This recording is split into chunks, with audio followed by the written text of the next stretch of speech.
السلام علیکم ورحمۃ اللہ وبرکاتہ۔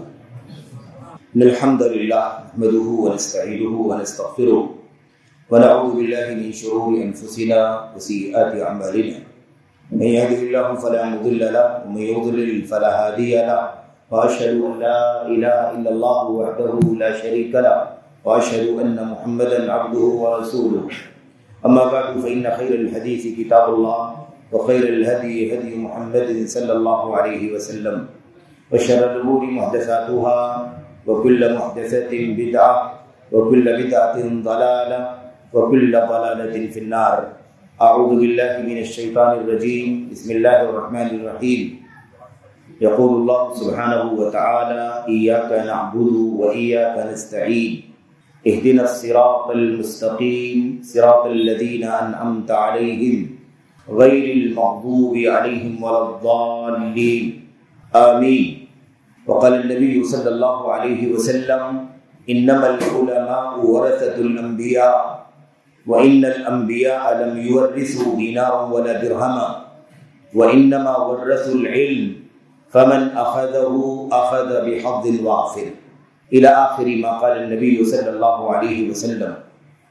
شہری جمعیت اہل حدیث میسور ریاست کرناٹکا کے قابل احترام امیر محترم، اسی طرح سے قابل احترام ناظم مکرم، اسی طرح سے یہاں کی شہری جمعیت اہل حدیث کے دیگر معزز اراکین، عہدیداران، ذمہ داران، اس شہر کے معزز علماء، فضلاء، دعات، مبلغین، مسجدوں کے معزز ائمہ کرام، اسی طرح سے مجلس میں تشریف فرما قابل احترام بزرگوں، قابل احترام ماں اور بہنوں، حوصلہ مند نوجوانوں، عزیز بچوں، آج کے اس اجتماع میں یا نصف روزہ اجتماع میں سب سے پہلے تو اللہ تبارک و تعالیٰ کی اس بات پر حمد اور اس کا شکر ادا کرنا ہے کہ اللہ تعالیٰ نے مجھے آپ تمام سے معززین سے ملاقات کرنے کی توفیق عطا فرمائی، اور اس بستی کے معزز مکرم ذمہ داران سے، جماعت کے اراکین سے، اسی طرح سے یہاں کے علماء سے، فضلاء سے، یہاں کے بزرگوں سے، اور ایسے ہی حوصلہ مند جوانوں سے یہ سعادت اللہ تبارک و تعالیٰ نے بخشی کہ ایک اجتماع کی مناسبت پر آپ سے ملاقات ہو رہی ہے۔ اللہ سے دعا کرتے ہیں کہ اللہ عز و جل اس مجلس کو یا اس ملاقات کو بابرکت بنائے، اسے اللہ تبارک و تعالیٰ ثمر آور بنائے، بارآور بنائے، مفید بنائے، کہنے والے کے حق میں، سننے والوں کے حق میں اللہ عز و جل نفع بخش بنائے، اور اللہ تبارک و تعالیٰ ہمیں اور آپ کو اپنے کلام کی آیات سے، اپنے نبی محمد الرسول اللہ صلی اللہ علیہ وسلم کی سنت سے، اسی طرح سے آپ کے چیدہ برگزیدہ مصطفیٰ مختار صحابہ کرام کی زندگیوں سے، ان کے اسوے سے، اسی طرح سے ان کے بعد صحابہ کرام کے بعد تابعین جو ان کے شاگردان ہیں، اور پھر اس کے بعد بھی ترتیب تیسرے نمبر پر جو ان تابعین کے شاگردان ہیں، اللہ تبارک و تعالیٰ خیر القرون کے نقش قدم کے مطابق اللہ عز و جل ہم سب کو علم حاصل کرنے کی توفیق عطا فرمائے، اور اس کے مطابق اللہ تبارک و تعالیٰ ہمیں اپنی زندگیاں گزارنے کی توفیق عطا فرمائے، آمین یا رب العالمین۔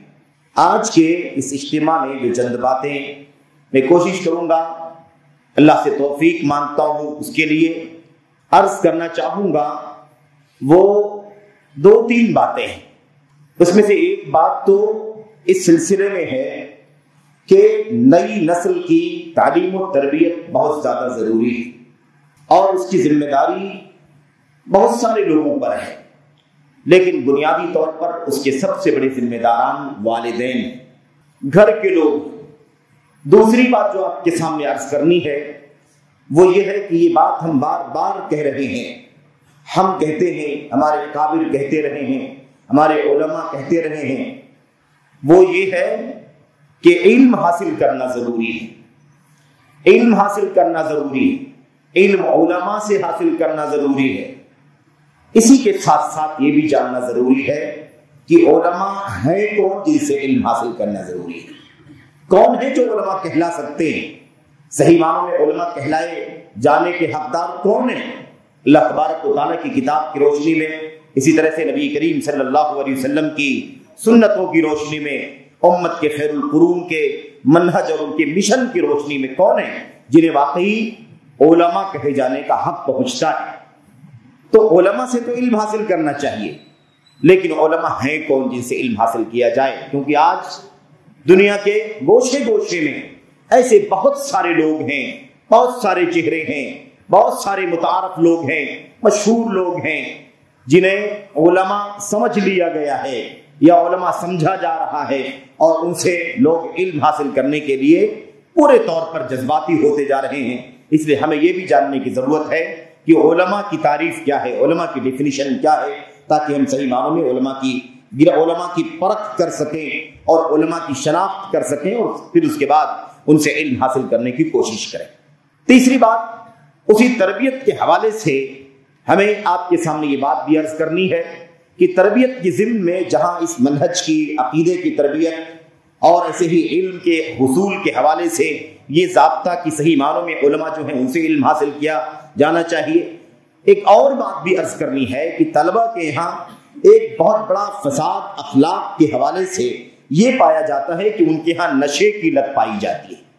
نشہ آپ جانتے ہیں آج دنیا کے اندر نشے کی 500-700 سے زیادہ شکلیں ہو چکی ہیں جنہیں کسی نہ کسی طرح سے استعمال کیا جاتا ہے نشہ پیدا کرنے کے لیے، نشہ لانے کے لیے۔ بہت سارے مواد، بہت سارے اجزاء، بہت ساری چیزیں، خواہ اسے پیا جا رہا ہو، اسے کھایا جا رہا ہو، اسے سونگھا جا رہا ہو، اسے چوسا جا رہا ہو، اسے ٹیبلٹ کی شکل میں نگلا جا رہا ہو، اسے انجیکشن کی شکل میں لیا جا رہا ہو، وغیرہ مختلف شکلیں اس کی ہو سکتی ہیں، لیکن اسے ایک سازش کے طور پر داخل کیا گیا نئی نسل کے بیچ میں۔ کیا بچے جوان یعنی بچے جو جوان ہیں، ہمارے جوان، یا ایسے ہی جوان ہماری جو بہنیں اور بچیاں ہیں، تفریق ختم ہوتی جا رہی ہے، ہر ایک کے اندر نشے کی لت بہت تیزی کے ساتھ عام ہو رہی ہے۔ اس لیے یہ 2-3 باتیں میں اللہ تبارک و تعالیٰ سے دعا کرتا ہوں، توفیق مانگتا ہوں کہ یہ باتیں ایسے ہی بے ربط ہی آپ کے سامنے آ سکیں گی۔ اللہ سے دعا کرتے ہیں کہ اللہ تبارک و تعالیٰ مجھے یہ باتیں آپ کے سامنے عرض کرنے کی توفیق عطا فرمائے، کہنے والے کو سب سے پہلے ان باتوں پر عمل کرنے کی توفیق بخشے، اور اس کے بعد جن تک بھی یہ باتیں پہنچ رہی ہیں اللہ کے کلام کی آیات کی روشنی میں، سنت رسول اور امت کے سلف کی سیرت کی روشنی میں، ان کے اصولوں کی روشنی میں، ان کی زندگی کی روشنی میں اللہ عز و جل سبوں کو اس کے مطابق عمل کرنے کی توفیق عطا فرمائے، آمین یا رب العالمین۔ سب سے پہلی بات جو میں اپنے بھائیوں سے، آپ تمام احباب سے، بھائیوں سے، بہنوں سے عرض کرنا چاہتا ہوں، جوانوں سے، وہ یہی عرض کرنا ہے کہ میرے بھائیوں، اللہ تبارک و تعالیٰ کے دین میں اگر کسی چیز کو لعنت سے خارج کیا گیا ہے تو وہ علم ہے، وہ علم حاصل کرنے والے ہیں، وہ علم دینے والے ہیں، اور وہ علم کی جگہیں اور اس کے مراکز ہیں۔ اسی چیز کو یعنی علم اور علم سے وابستہ چیزوں کو نبی محترم صلی اللہ علیہ وسلم نے لعنت سے باہر کیا ہے، ورنہ یہ پوری کی پوری دنیا لعنتی ہے۔ نبی کریم صلی اللہ علیہ وسلم کی ترمذی کے اندر، امام ترمذی نے اپنی سنن کے اندر جو روایت نقل کی ہے جو حسن درجے کی ہے، جیسا کہ انہوں نے فرمایا، اللہ کے نبی علیہ السلام فرماتے ہیں، الدنیا ملعونہ، الدنیا ملعونہ، ملعون ما فیہا الا ذکر اللہ وما والا وعالما ومتعلما یا وعالم ومتعلم، او کما قال النبی صلی اللہ علیہ وسلم۔ نبی کریم صلی اللہ علیہ وسلم نے فرمایا، یہ دنیا لعنتی ہے، یہ دنیا ملعون ہے، اللہ کی رحمت سے دھتکاری ہوئی ہے، اللہ کی رحمت سے پھٹکاری ہوئی ہے، ملعون ما فیہا، اور دنیا میں جو چیزیں ہیں وہ سب کی سب لعنتی ہیں۔ اللہ کے نبی صلی اللہ علیہ وسلم نے دنیا کو لعنتی کہا، دنیا کے اندر والی چیزوں کو لعنتی کہا، استثناء فرمائی تو 4 چیزوں کا استثناء، 4 چیزوں کو مستثنیٰ فرمایا۔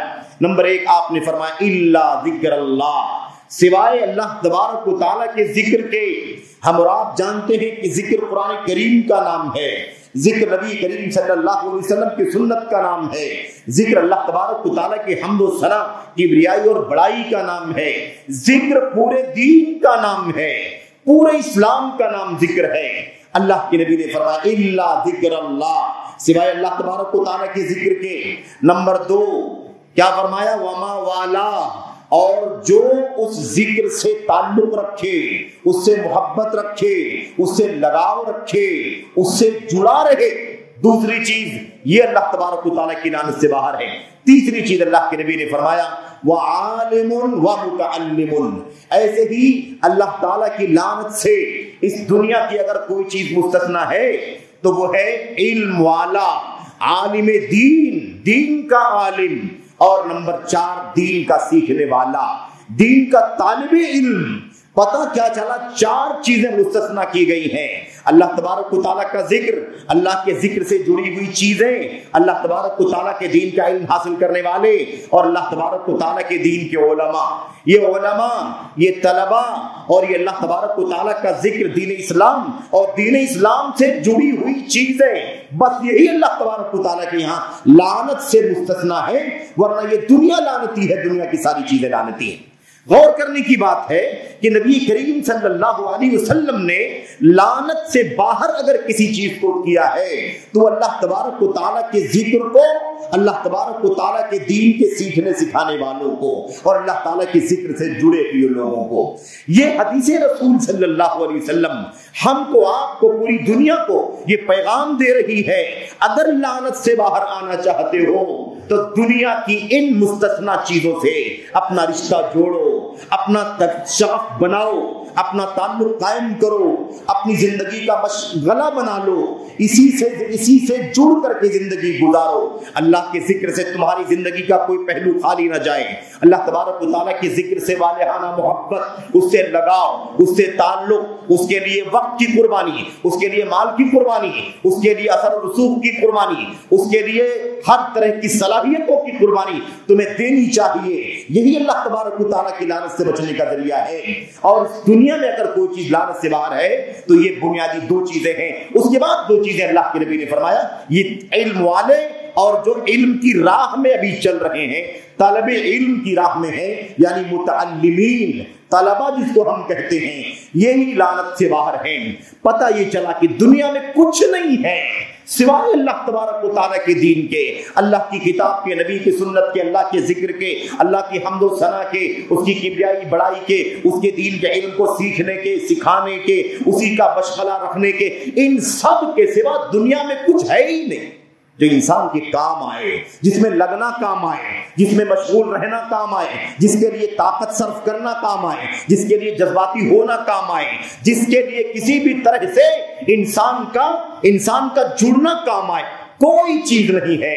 یہ نبی محترم صلی اللہ علیہ وسلم کی وہ جامع حدیث ہے، آپ کا وہ جامع فرمان ہے جو ہم سب کے لیے بہت بڑی عبرت کا سبب ہے، بہت بڑی نصیحت کا سبب ہے میرے بھائیوں۔ اس لیے یہ پیغام تو ہم سب کو لینا ہے، اپنے پلے باندھنا ہے، اپنے دل و دماغ میں اتارنا ہے۔ دنیا کے کسی بھی طبقے سے تعلق رکھنے والا ہو، اس کا تعلق سماج سے ہو، اس کا تعلق سیاست سے ہو، اس کا تعلق بزنس اور کاروبار سے ہو، اس کا تعلق جاب سے ہو، اس کا تعلق کھیتی باڑی سے ہو، اس کا تعلق دنیا کے کسی بھی طرح کے مشغلے سے ہو، اسے اپنے ذہن و دماغ میں یہ بات سب سے پیش رکھنی چاہیے کہ دنیا میں اگر کوئی چیز لعنت سے باہر ہے تو صرف اور صرف یہ 4 چیزیں لعنت سے باہر ہیں۔ اس لیے زندگی ہمیشہ محاسبے کے ساتھ گزرے، ہمیشہ اپنے نفس کا، اپنی طبیعت کا، اپنے کردار کا جائزہ لیتے ہوئے گزرے کہ ہم کہاں ہیں۔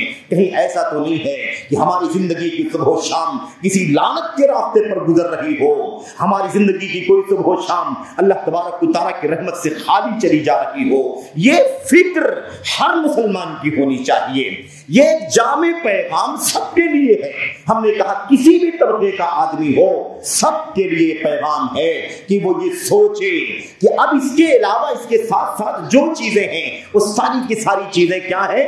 ہمیں یہ سوچنے کی چیز ہے کہ ہماری دنیا، ہماری دولت، ہماری مشغولیت، ہماری چلت پھرت، ہماری دوڑ دھوپ، ہماری سیاست، ہمارا اقتدار، ہمارا پاور، ہماری طاقت، سب کچھ انہی 4 چیزوں کے گرد گھومنی چاہیے، انہی 4 چیزوں کے ساتھ ساتھ رہنی چاہیے، تاکہ ہماری وہ سرگرمی مجرد نہ رہ جائے، ان چیزوں سے خالی نہ ہو جائے۔ یہ ہماری سب سے بڑی ذمہ داری ہے۔ اچھا، اگر آپ اس کا ایک سرسری جائزہ لے کر کے دیکھیں، بہت طویل مطالعہ بھی نہ ہو، بہت گہرا مطالعہ بھی آپ نہ کیے ہو، تب بھی آپ عہد رسالت پر نظر ڈال کر کے دیکھیں، عہد صحابہ پر نظر ڈال کر کے دیکھیں، عہد تابعین تبع تابعین خیر القرون کے ادوار پر نظر ڈال کر کے دیکھیں، تو آپ کو یہی چیز غالب نظر آئے گی، غالب نظر آئے گی۔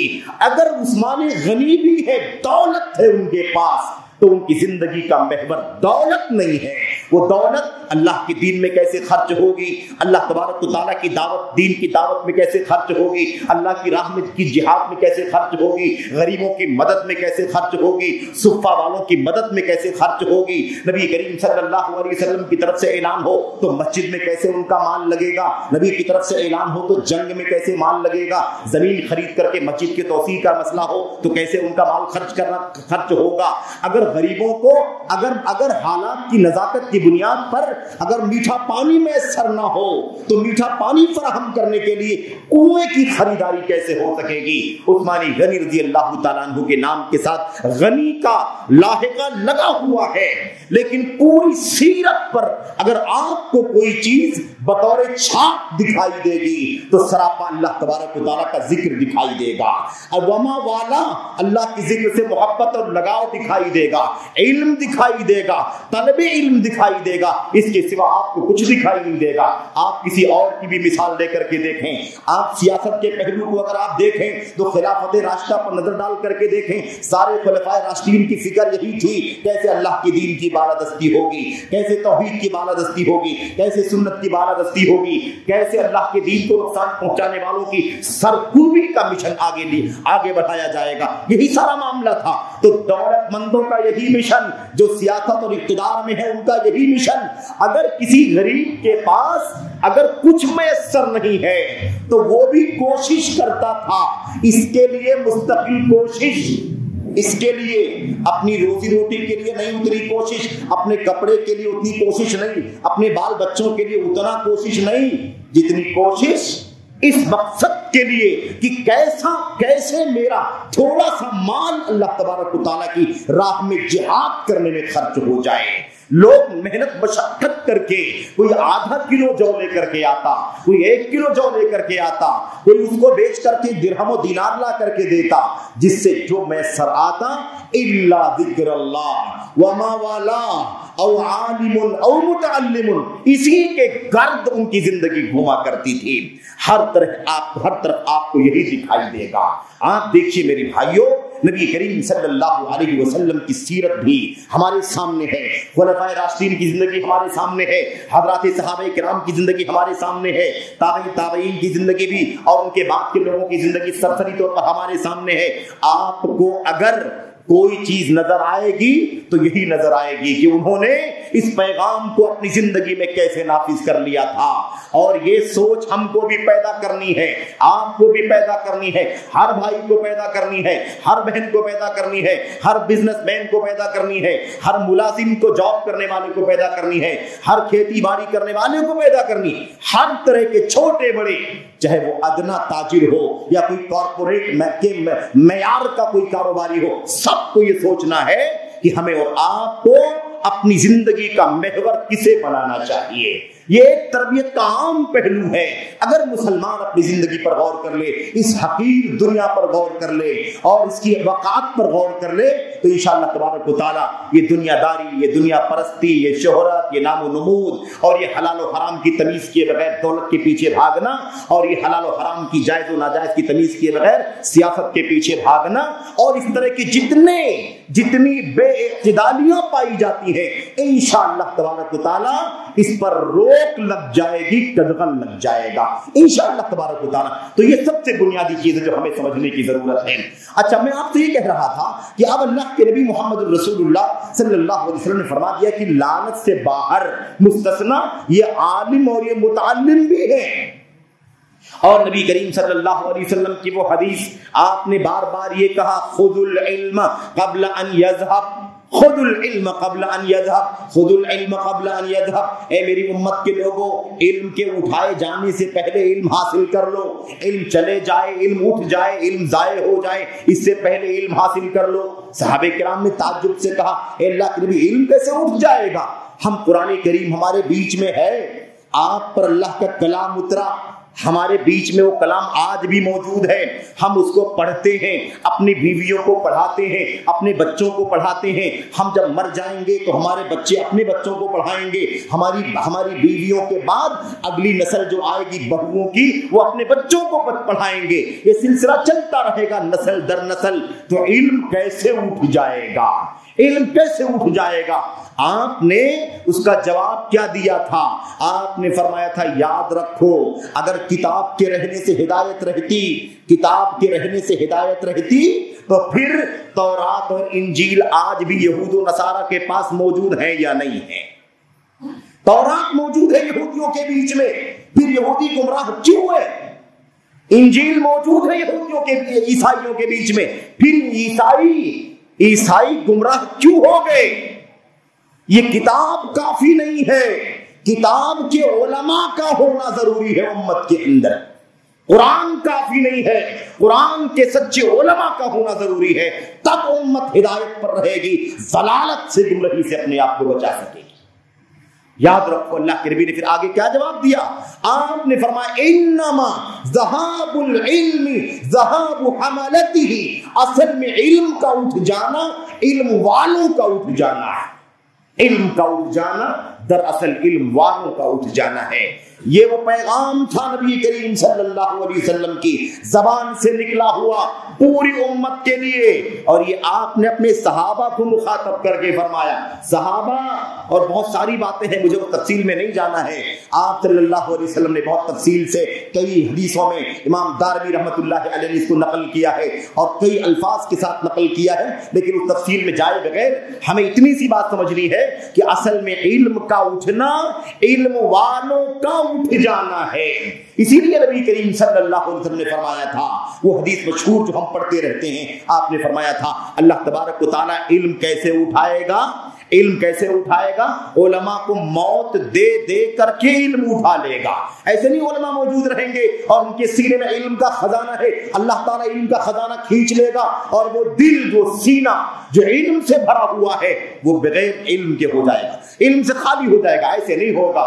اللہ کے نبی صلی اللہ علیہ وسلم نے فرمایا اللہ تبارک و تعالیٰ علماء کو موت دے کر کے علم اٹھا لے گا، علماء کو موت دے دے گا، علماء کی موت ہو جائے گی، علماء دفن ہوں گے، ان کے سینوں میں ان کا علم بھی دفن ہو جائے گا۔ اس طرح سے علم کا خاتمہ ہوگا۔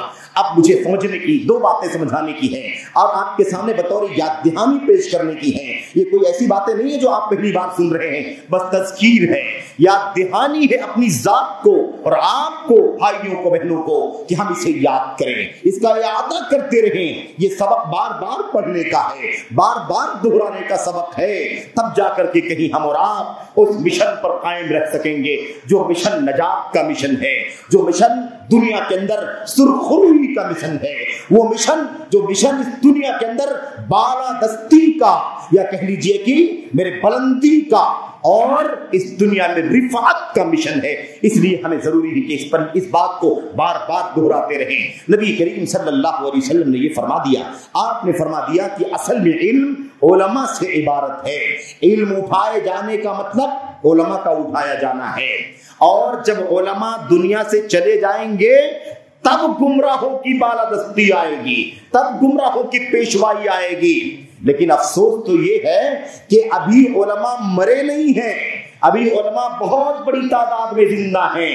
کوئی بستی نہیں جہاں توحید و سنت کے روشن چراغ لے کر کے علماء روشنی نہ دکھا رہے ہیں۔ اللہ کا فضل و کرم ہے یہ، لیکن اس کے باوجود یہ حالت ہوتی جا رہی ہے کہ لوگ ان علماء سے برگشتہ ہو رہے ہیں، علماء سے دور ہو رہے ہیں۔ علم کا سورس ان علماء کو بنانے کے بجائے ایسے لوگوں کو علم کا سورس بنا رہے ہیں جنہیں میرے بھائیوں شعور نہیں ہے دین اسلام کے علم کا، جنہوں نے وہ علم حاصل نہیں کیا ہے جو صحیح معنی میں انہیں حاصل کرنا چاہیے۔ لیکن افسوس یہ ہے کہ آج یہ جو دور ہے یہ دعایا کا دور ہے، میڈیا کا دور ہے، یہ وہ دور ہے جس کے اندر حق کو باطل بتا دیا جائے، باطل کو حق بتا دیا جائے۔ یہ شائعات کا دور ہے، یہ اشاعات کا دور ہے، دعایات کا دور ہے، یہ افواہ جس کو ہم کہتے ہیں نا ارجاف کا دور ہے، جس کو جو بتانا ہو بتا دیا جائے۔ میڈیا اس طرح سے دنیا کے اندر حاوی ہے کہ جو بھی اسٹیج لگا لے، جو بھی بینر لگا لے، اور جس نام سے لگا لے اسی نام سے اسے دنیا مانگنا شروع کر دے اور اسی نام سے اس کو تسلیم کر لے. یہ صورتحال پیدا ہوتی جا رہی ہے. تو علماء کے مر جانے کے بعد لوگ جہلا کو اپنا سردار بنائیں گے. افسوس یہ ہے کہ علماء موجود ہیں, ہزاروں لاکھوں کی تعداد میں موجود ہیں, اس کے باوجود بھی امت کا ایک طبقہ جہلا کو اپنا پیشوا بنا رہا ہے. اچھا مجھے ایک بات اور یاد آ گئی, یہاں پر عجیب تضاد ہے. دو چیزیں, افراط ہے اور تفریط ہے, طرفی نقیض, ایک بالکل اس طرف اور ایک بالکل اس طرف. کیا ہے وہ؟ علم کے باب میں, حصول علم کے باب میں, استاذ بنائے جانے کے باب میں, ہے نا, دو عجیب و غریب رویے ہیں. ایک رویہ یہ ہے جس کو ہم افراط کہہ سکتے ہیں, افراط کہہ سکتے ہیں. وہ کیا ہے؟ وہ یہ کہ ہر جبے قبے والے کو, ہر مائک والے کو, ہر اسٹیج والے کو اپنا عالم بنا لیا جائے, اپنا امام بنا لیا جائے, اپنا مفتی بنا لیا جائے. ایک عجیب افراط ہے. جو بھی کھڑا ہو جائے دین کے نام پر اس کو کیا بنا لیا جائے؟ اس کو عالم مفتی تصور کر لیا جائے. اور یہ سب میں, مردوں میں بھی عورتوں میں بھی, اور کئی زبانوں کے اندر یہ معاملہ چل رہا ہے. اور دوسرا کیا ہے؟ تفریط. تفریط یہ ہے کہ علماء کو ان کے منصب سے ہٹا دیا جائے. یعنی ایک طبقہ وہ ہے جو ہر ایرے گہرے کو اپنا عالم و مفتی بنائے ہوئے ہے, اور دوسرا طبقہ ان لوگوں کا ہے جو کہتا ہے ہندوستان بھر میں کوئی ایسا عالم ہے ہی نہیں جس سے علم حاصل کیا جائے. ایک طرف افراط ہے اور ایک طرف تفریط ہے. ایک طرف سب کو عالم اور مفتی بنا لینے کا نظریہ, اور دوسری طرف ایک وہ طبقہ جو کہتا ہے پورے ہندوستان میں کوئی عالم ہے ہی نہیں جس سے علم حاصل کیا جائے. اس لیے اب بیچارے میڈیا کے دور میں ہیں تو یہ علم حاصل کر رہے ہیں. کوئی کویت سے علم حاصل کر رہا ہے, کوئی سری لنکا سے علم حاصل کر رہا ہے, کوئی یورپ سے علم حاصل کر رہا ہے, کوئی ابو فلاں سے علم حاصل کر رہا ہے. کوئی مختلف دنیا کے چپے چپے میں میڈیا کے ذریعے سے لوگ علم حاصل کرنے کے لیے اپنا استاذ بنائے ہوئے ہیں. عجیب افراط تفریط ہے میرے بھائیوں. ایک طرف یہ طبقہ جو کسی کو عالم ہی نہیں مانتا, اور ایک طرف وہ طبقہ جو سب کو عالم کے منصب پر بٹھا دیے ہوئے ہے. اور حق نہ ادھر ہے نہ ادھر, حق ادھر بھی نہیں ہے اور حق ادھر بھی نہیں ہے, بلکہ حق کہاں ہے؟ والحق بینہما, افراط اور تفریط کے بیچ میں حق ہے. وکیلا طرفی قصد الامور ذمیم. کسی عربی شاعر نے کہا تھا کسی بھی معاملے کے دو کنارے جو ہوتے ہیں قابل مذمت ہوتے ہیں, حق جو ہوتا ہے وہ درمیان میں ہے. اس لیے یہ کہنا, یہ سوچنا کہ ہر آدمی جو دین کے نام پر کھڑا ہو گیا, مائک لے لیا, اسٹیج لگا دیا اور اس کو ہم اس کو عالم بنا لیں, اس سے دین سیکھیں, اس سے عقیدہ سیکھیں, اس سے بڑے بڑے مسائل کے اندر اسٹینڈ حاصل کر لینا شروع کر دیں, یہ بھی غلط. اور یہ بھی غلط کہ پورے ہندوستان میں کوئی عالم نے جس سے علم حاصل کیا جائے. یہ فتنے اس دور کے فتنے ہیں.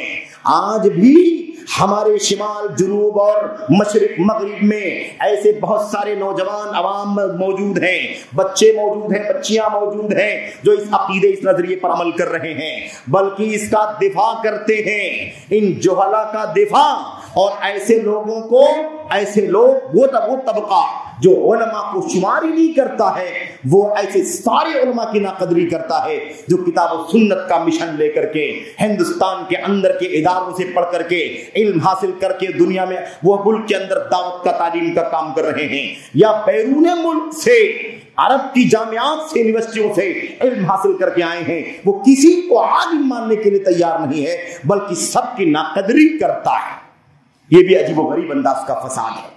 میرے بھائیوں, میں چاہتا ہوں کہ زیادہ تفصیل میں نہ جاؤں, آئیے بات کر لیتے ہیں کہ علماء ہیں کون ہے علماء. اور میں سمجھتا ہوں کہ اس کے لیے امام ابن القیم رحمۃ اللہ علیہ کی اس بات سے زیادہ ستھری بات کچھ نہیں ہو سکتی, جامع بات کچھ نہیں ہو سکتی جو انہوں نے اپنی کتاب اعلام الموقعین میں ذکر فرمائی ہے. اعلام الموقعین میں امام ابن القیم رحمۃ اللہ علیہ فرماتے ہیں العلماء, علماء کون ہیں؟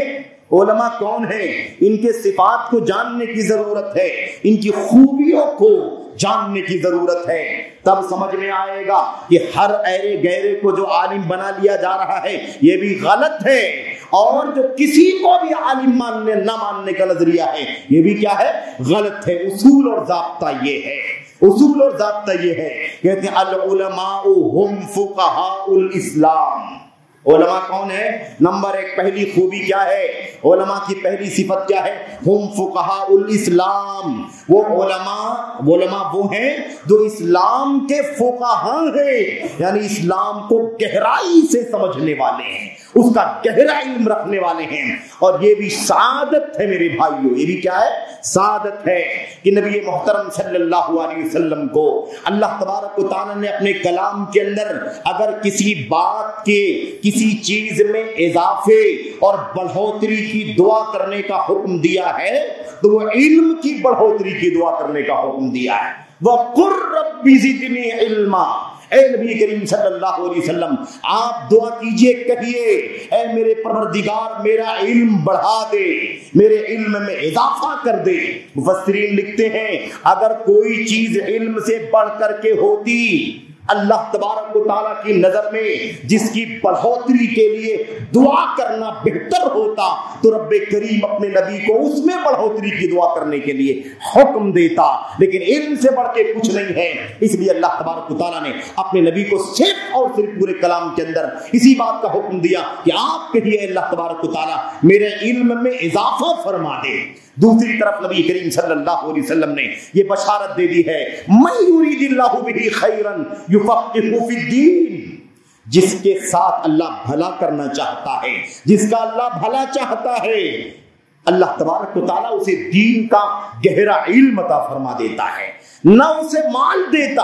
اللہ جس کا بھلا چاہتا ہے نہ اسے مال دیتا ہے، اللہ جس کا بھلا چاہتا ہے نہ اس کو منصب دیتا ہے، نہ اللہ جس کا بھلا چاہتا ہے اس کو رسوخ دیتا ہے، نہ اللہ تبارک و تعالیٰ جس کا بھلا کرنا چاہتا ہے اسے یہ دیتا ہے، یہ دیتا کچھ نہیں۔ اللہ جس کا بھلا کرنا چاہتا ہے اسے دین کا علم عطا فرما دیتا ہے۔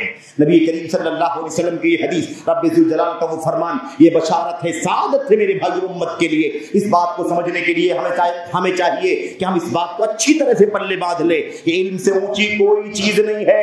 ابھی ہمارے مشائخ آپ کے سامنے بہت سارے آثار علماء کے پیش کر رہے تھے، علم کے سلسلے میں آثار کہ علم یہ کیا ہے؟ علم سے محبت یہ سعادت ہے، نیک بختی ہے، اور علم سے دوری یہ بدبختی، اور اس معنی کی اور بہت ساری چیزیں۔ علم انسان کا جگری دوست ہے۔ یہ سارے آثار یہ بتلا رہے ہیں کہ علم کیا ہے؟ علم اتنی بڑی سعادت کی بات ہے کہ اللہ تبارک و تعالیٰ نے اپنے نبی کو حکم دیا کہ دعا کرو، مجھ سے مانگو کہ تمہارا علم بڑھا دوں، اور آپ نے فرمایا اللہ جس کا بھلا کرنا چاہتا ہے اسے دین کا علم عطا فرماتا ہے۔ اس طرح کی آیتوں سے حدیثوں سے امت کے علماء نے استدلال کیا ہے کہ اگر کوئی دنیا کے بڑے بڑے علوم والا بن جائے، بڑی بڑی ڈگریاں حاصل کر لے، لیکن اگر وہ دین کے بنیادی علم سے کورا ہو تو گرچہ وہ دنیا کی نظر میں علم والا، ڈگری والا مانا جائے گا، لیکن اللہ تبارک و تعالیٰ کی نگاہ میں دین کا علم نہ ہونے کی وجہ سے وہ جاہل شمار کیا جائے، اس کی حیثیت علم والے کی نہیں ہوگی، جاہل کی اس کی حیثیت ہوگی، اس لیے کہ اس نے دنیا کا علم حاصل کر لیا، بہت کچھ حاصل کر لیا، لیکن اپنے خالق و مالک کو نہیں پہچانا، اپنے خالق و مالک کو نہیں پہچانا، اپنے معبود حقیقی کو نہیں جانا۔ اچھا، میں یہ کہہ رہا تھا امام ابن قیم فرماتے ہیں علماء کون ہیں؟ پہلی چیز ہم فقہاء الاسلام، جو اسلام کے علم والے ہیں، اسلام کی گہری ان کے پاس کیا ہے؟ بصیرت، گہرا علم ہے، ٹھوس علم ہے جن کے پاس، نمبر ایک۔ نمبر دو، اور دوسری بات اور بڑی اہم ہے، کہتے ہیں وَمَنْ دَارَتْ عَلَىٰ أَقْوَالِهِمُ الْفُتْيَا فِي الْأَنَامِ، اور علماء کی دوسری خوبی کیا ہے؟ جن کے اقوال پر انسانوں کے بیچ میں، دنیا کے بیچ میں فتوے چلتے، جن کے اقوال کی بنیاد پر، فرمودات کی بنیاد پر انسانیت کے بیچ میں، مخلوقات کے بیچ میں فتاوے چلتے۔ اس لیے ہر آدمی جو اسٹیج پر بیٹھ جائے، مائک اٹھا لے، مشہور ہو جائے، اس کو عالم نہیں کہا جا سکتا۔ علم والا کون ہے؟ جس کے پاس اسلام کی گہری بصیرت ہے، جس کے اقوال پر، جس کے فرمودات پر فتاوی چلتے ہیں دنیا کے اندر۔ ایسے لوگوں کو علماء کہا جاتا ہے۔ نمبر 3 اور کیا کہا؟ وَمَنْ خُصُّوا بِاسْتِنْبَاطِ الْأَحْكَامِ، نمبر 3 جنہیں اللہ تبارک و تعالیٰ نے احکام کے استنباط کی صلاحیت عطا فرمائی، خصوصی ملکہ عطا فرمایا ہے کہ وہ آیتوں سے احکام نکال لیتے ہیں، حدیثوں سے احکام نکال لیتے ہیں، آثار سے مسائل نکال لیتے ہیں، دلائل سے احکام کا استخراج کرنے، استنباط کرنے کی اللہ تبارک و تعالیٰ نے انہیں صلاحیت اور ملکہ عطا فرمایا ہے۔ نمبر 3 نمبر 4 چوتھی بات کیا ہے؟ اور جن کے یہاں ومن اونو بضبط قواعد الحلال من الحرام، اور چوتھی خوبی صحیح معنوں میں جو سچے علماء ہیں ان کی چوتھی خوبی کیا ہے؟ وہ لوگ جن کے پاس حلال اور حرام کی تمیز کرنے کا اصول اور ضابطہ اور قاعدہ موجود ہے، یہ علماء ہوتے ہیں۔ علماء کون ہیں؟ یہ علماء ہیں۔ اس لیے یاد رکھیں کہ علماء کی خوبیاں جن کے اندر پائی جاتی ہیں وہ صحیح معنوں میں علماء کہلانے کے حقدار ہیں۔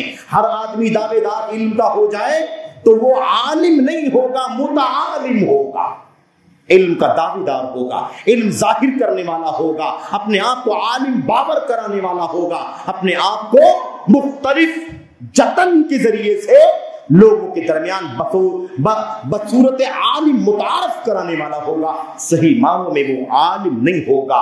یہ بات بہت اچھی طرح سے جان لینے کی ضرورت ہے، اس لیے کہ معیار بدلتا جا رہا ہے۔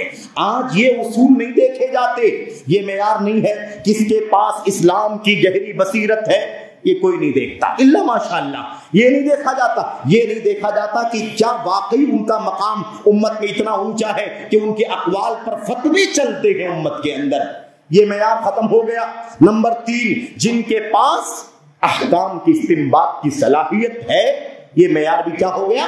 اسے بھی ضائع کر دیا گیا۔ جس کے پاس حلال و حرام کے قواعد کا اہتمام پایا جاتا ہے، یہ بھی معیار کیا کر دیا گیا؟ ختم کر دیا گیا۔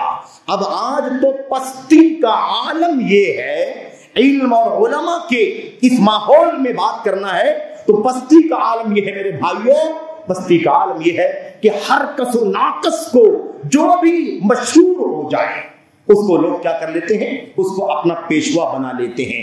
ایسی ایسی شکلیں، ایسی ایسی صورتیں، ایسے ایسے عقائد، ایسی باتیں، منہج کی، عبادت کی اور ایسے ہی حلال و حرام کی ایسی باتیں، اللہ کی قسم ہے انسان حیران ہو جائے کہ کیا یہ باتیں کسی صاحب علم سے صادر ہو سکتی ہیں؟ ایک طالب علم سے بھی صادر نہیں ہو سکتی، چاہے کہ کوئی بڑا علم والا ہو، ان خوبیوں والا ہو، اس سے ایسی کوئی چیز صادر ہو سکتی ہو۔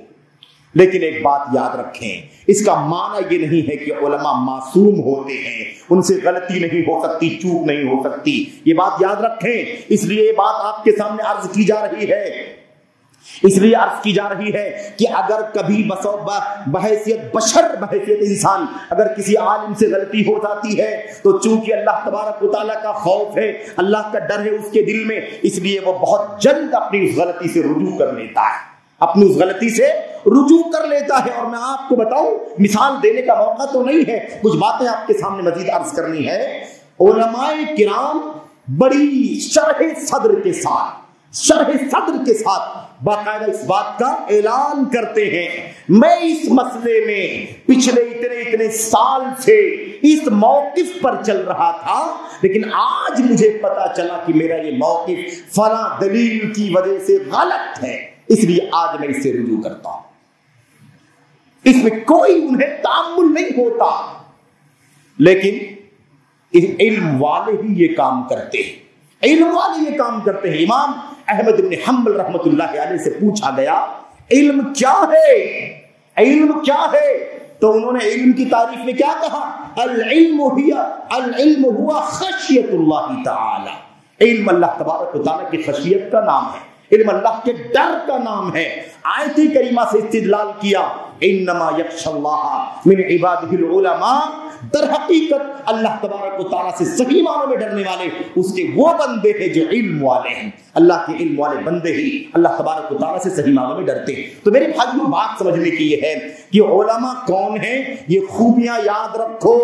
کوئی بھی جھنڈا، کوئی بھی اسٹیج، کوئی بھی ٹرسٹ، کوئی بھی نام، کوئی بھی شہرت ہرگز ہرگز آپ کو بہکاوے میں نہ لے جائے۔ یاد رکھنا میرے بھائیوں، آج اس وقت کا جو سب سے بڑا فتنہ ہے، یا کہہ دے سارے فتنوں کی جو جڑ ہے، وہ یہ ہے کہ امت کسی نہ کسی طرح سے سچے علماء سے دور ہوتی جا رہی ہے۔ اگر سچے علماء سے دور نہ ہوتی تو یہ مسائل کھڑے نہ ہوتے۔ ابھی گفتگو چل رہی تھی شیخ عمر فاروق صاحب کی، اخیر میں ہم نے بھی کچھ باتیں سنی، استفادہ کیا، اس میں وہ بات بھی آئی۔ کیا بات آئی میرے بھائیوں؟ خروج کا تذکرہ آیا، بغاوت کا تذکرہ آیا۔ بات سمجھنے کی یہ ہے، یہ خروج کی بدعت، بغاوت کرنے کی بدعت، ولی امر مسلمانوں کے حاکم، مسلمانوں کے خلیفہ، اس کے خلاف بغاوت کرنے کی جو بدعت ہے، یہ بدعت کیوں پیدا ہوئی تھی؟ اسی لیے پیدا ہوئی تھی کہ اور یا ان لوگوں نے سب سے پہلے یہ بدعت کی تھی جن لوگوں نے صحابہ کرام کو اپنا استاد نہیں مانا تھا، صحابہ کرام کی شاگردی اختیار نہیں کی تھی۔ جن تابعین نے صحابہ کرام کا علم منتقل کیا، صحابہ کرام کی شاگردی اختیار کی، صحابہ کرام کو اپنا استاد مانا، وہ الحمدللہ خروج کی بدعت سے، بغاوت کی بدعت سے محفوظ رہے۔ لیکن جن لوگوں نے استاد نہیں مانا اور شاگردی اختیار نہیں کی، انہی لوگوں نے بغاوت کا جھنڈا اٹھایا، حضرت عثمان غنی رضی اللہ تعالیٰ عنہ کے خلاف بھی اور حضرت علی بن ابی طالب رضی اللہ تعالیٰ عنہ کے خلاف بھی۔ یاد رکھیں، لیکن یہ بھی ایک عجیب و غریب فتنہ ہے، یہ بدعتی، یہ خارجی، یہ رافضی، یہ دنگائی، یہ مجرمین، یہ فسادی، یہ فتنہ بھی اس وقت امت کے اندر عام کر رہے ہیں، عوام کو گمراہ کر رہے ہیں، ورغلا رہے ہیں، اور یہ بات بھی ان کے اندر پھیلا رہے ہیں کہ بغاوت کرنے میں فلاں صحابی بھی شریک تھا، حضرت عثمان کی بغاوت میں فلاں شریک تھے، حضرت علی کی بغاوت میں فلاں شریک تھے۔ ایک قاعدہ کلیہ جان لو، کسی بغاوت میں کبھی کوئی صحابی رسول شریک نہیں رہا۔ اگر کوئی روایت آپ کو بتائی جاتی ہے تو وہ روایت صحیح نہیں ہے، وہ روایت صحیح نہیں ہے میرے بھائیوں، وہ روایت رافضیوں کی روایت ہے، وہ روایت موضوع من گھڑت ہے جس کا کوئی اعتبار نہیں، محدثین کے اصولوں کے مطابق اس کا کوئی اعتبار نہیں۔ اس لیے یہ بات اچھی طرح سے جاننے کی ضرورت ہے کہ یہ بھی ایک عجیب و غریب فتنہ ہے، اور یہ فتنہ تو بہت خطرناک ہے، کیونکہ اگر صحابہ کرام کے بارے میں اگر انگلی اٹھائی گئی تو پورا دین غیر معتبر ہو جائے گا، قرآن کریم غیر معتبر ہو جائے گا، نبی کی سنتیں غیر معتبر ہو جائیں گی، کیونکہ صحابہ کرام امت محمد صلی اللہ علیہ وسلم اور اللہ کی کتاب اور نبی کی سنت کے درمیان حلقے وصل ہے، دونوں کو جوڑنے والے ہیں۔ امت کو اللہ کی کتاب سے اور نبی کریم صلی اللہ علیہ وسلم سے جوڑنے کا کام کس نے کیا؟ یہی صحابہ کرام کا طبقہ ہے۔ اگر اسے ہٹا دیا جائے، اسے جوڑا نہ جائے، اسے غیر معتبر قرار دیا جائے، تو آپ یاد رکھیں کہ پھر پورا دین اسلام غیر معتبر ٹھہرے گا، اور کوئی ضمانت نہیں ہوگی کہ یہ بات صحیح ہے، یہ بات صحیح ہے، یہ بات صحیح ہے، کوئی ضمانت باقی نہیں بچے گی میرے بھائیوں۔ اس لیے یہ بات بھی بڑی خطرناک ہے۔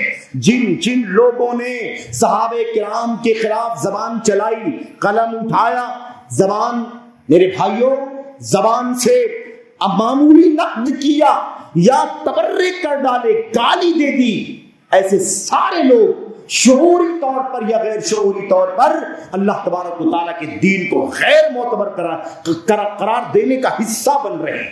ایسے لوگ دشمنوں کا آلہ کار بن رہے ہیں۔ میرے بھائیوں، ان صحابہ کرام کا کیا قصور ہے؟ ان کے خلاف زبان کیوں کھولی جا رہی ہے؟ جب نبی نے صحابہ کرام سے کہہ دیا تھا میرے صحابہ کرام کو برا بھلا نہیں کہنا۔ ایک بات یاد رکھو، معصوم تو نہیں ہے صحابہ۔ یہ بات بہت سارے لوگ، جب یہ بات کہی جاتی ہے تو لوگ کہتے ہیں بھائی غلطی تو غلطی ہے، صحابی کرے غیر صحابی کرے، غلطی تو غلطی ہے، غلطی کو غلطی کہا جائے گا، گناہ کو گناہ کہا جائے گا۔ اس طرح کی باتیں کرتے ہیں صحابہ کرام کے بارے میں بھی۔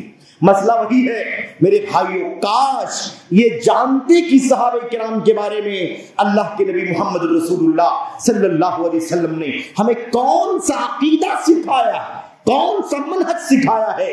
معاملہ یہ نہیں ہے کہ وہ معصوم ہے، بلا شبہ وہ معصوم نہیں ہے، لیکن امت میں سب سے زیادہ سیف ہیں، غلطیوں سے سب سے زیادہ دور ہیں، دوسرے لوگوں کے مقابلے میں سب سے زیادہ ان کے حسنات ہیں، ان کی نیکیاں ہیں، ان کی غلطیاں امت میں سب سے کم ہیں، ان کے گناہ کے کام اگر ہوئے ہیں تو سب سے کم ہیں، اور اس کے بعد گناہ بھی اگر ہوئے ہیں تو اتنی ساری نیکیاں ان کے پاس ہیں کہ اس نیکیوں کے سمندر میں اس معمولی سے گناہ اور غلطی کی کوئی حیثیت نہیں۔ بات کیا ہے؟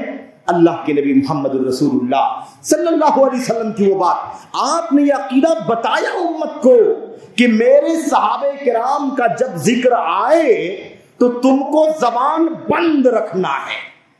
اس پر کون عمل کرے گا بتاؤ ذرا؟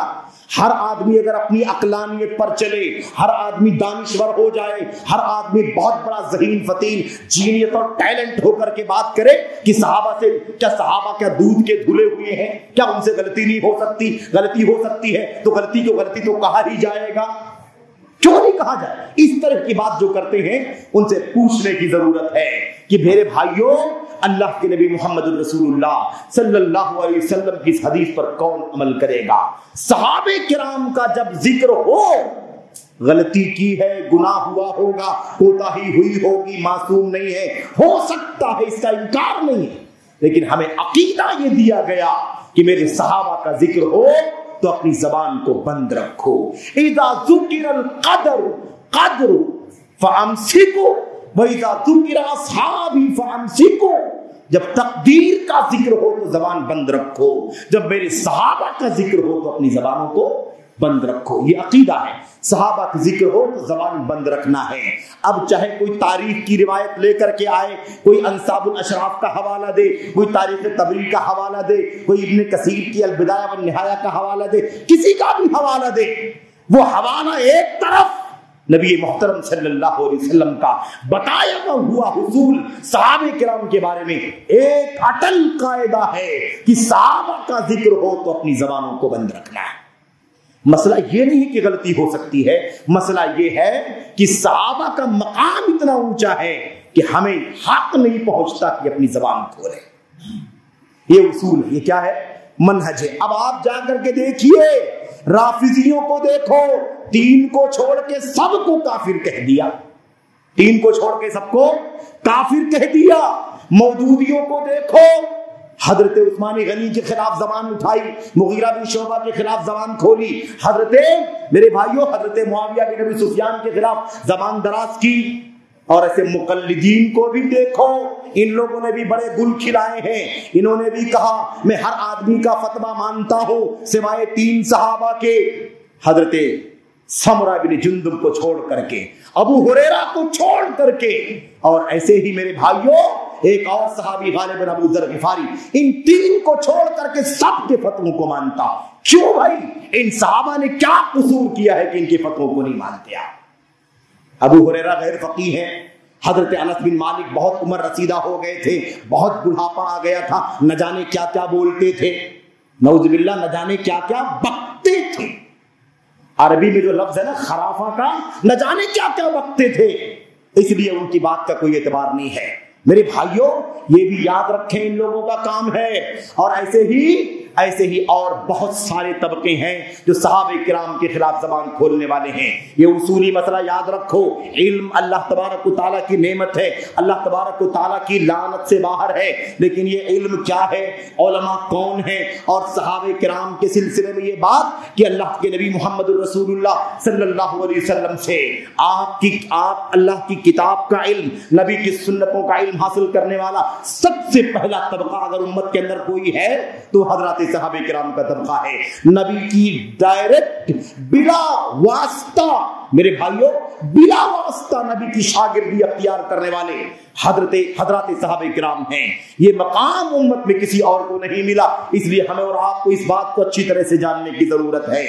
جو لوگ بھی دبے لفظوں میں، کھلے لفظوں میں صحابہ کرام کے بارے میں زبان درازی کرتے ہیں، آپ اس بات کو اچھی طرح سے یاد رکھیں، یا تو وہ غبی ہوگا، غبی جاہل ہوگا، اسے شعور نہیں، اسے پتہ نہیں صحابہ کون ہے، اور یا تو وہ اس کے دل کے اندر نبی کے صحابہ کے خلاف کینہ بھرا ہوگا، حقد ہوگا، اس لیے وہ ایسی بات کرتا ہوگا، ورنہ ایک سنت کی راہ پر چلنے والا ایک ادنا شخص بھی، ادنا طالب علم بھی، ایک بچہ بھی اس بات کو جانتا ہے کہ صحابہ کے بارے میں یہ عقیدہ ہے، میرے صحابہ کرام کو برا بھلا نہ بولو، اور ساتھ ساتھ کیا فرمایا، صحابہ کا ذکر آئے میرے تو زبان کو اپنی بند رکھو۔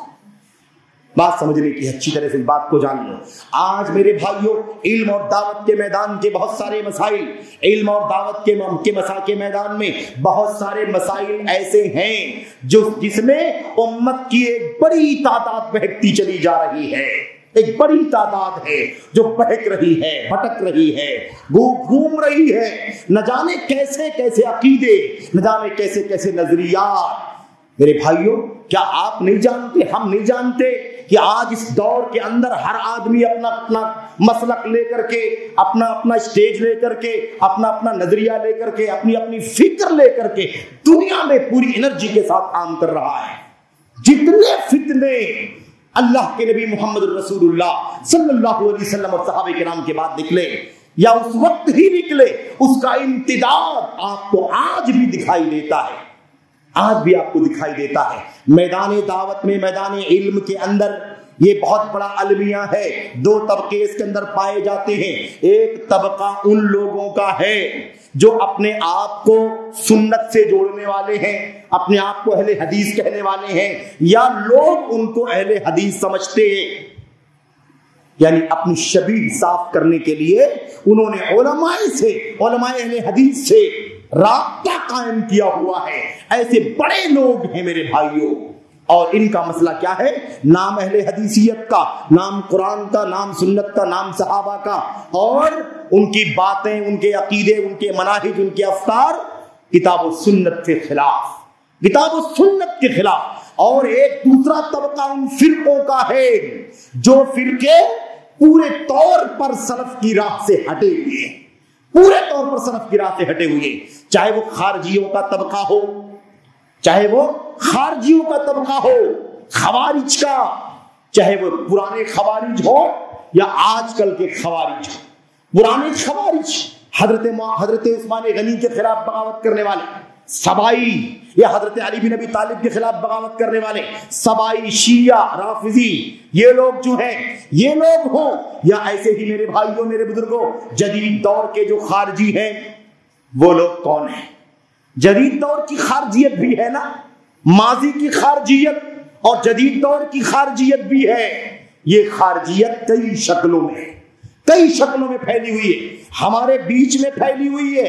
اچھا، ایک بات مجھے حضرت میرے بھائیو امام ابن عثیمین رحمت اللہ علیہ کی یاد آتی ہے۔ جب خوارج کا نام لیا جائے، خروج اور بغاوت کی بات کہی جائے، تو آپ کے ذہن میں صرف یہی نہیں آنا چاہیے کہ وہ حاکم کے خلاف ہتھیار لے کر کے کھڑے ہو گئے، حاکم کے خلاف ہتھیار لے کر کے نکلنے والے، ان کے خلاف بغاوت کا جھنڈا اٹھانے والے، یہی نہیں مراد ہوتے، بلکہ خروج کے کئی درجات ہیں، بغاوت کے کئی درجات ہیں۔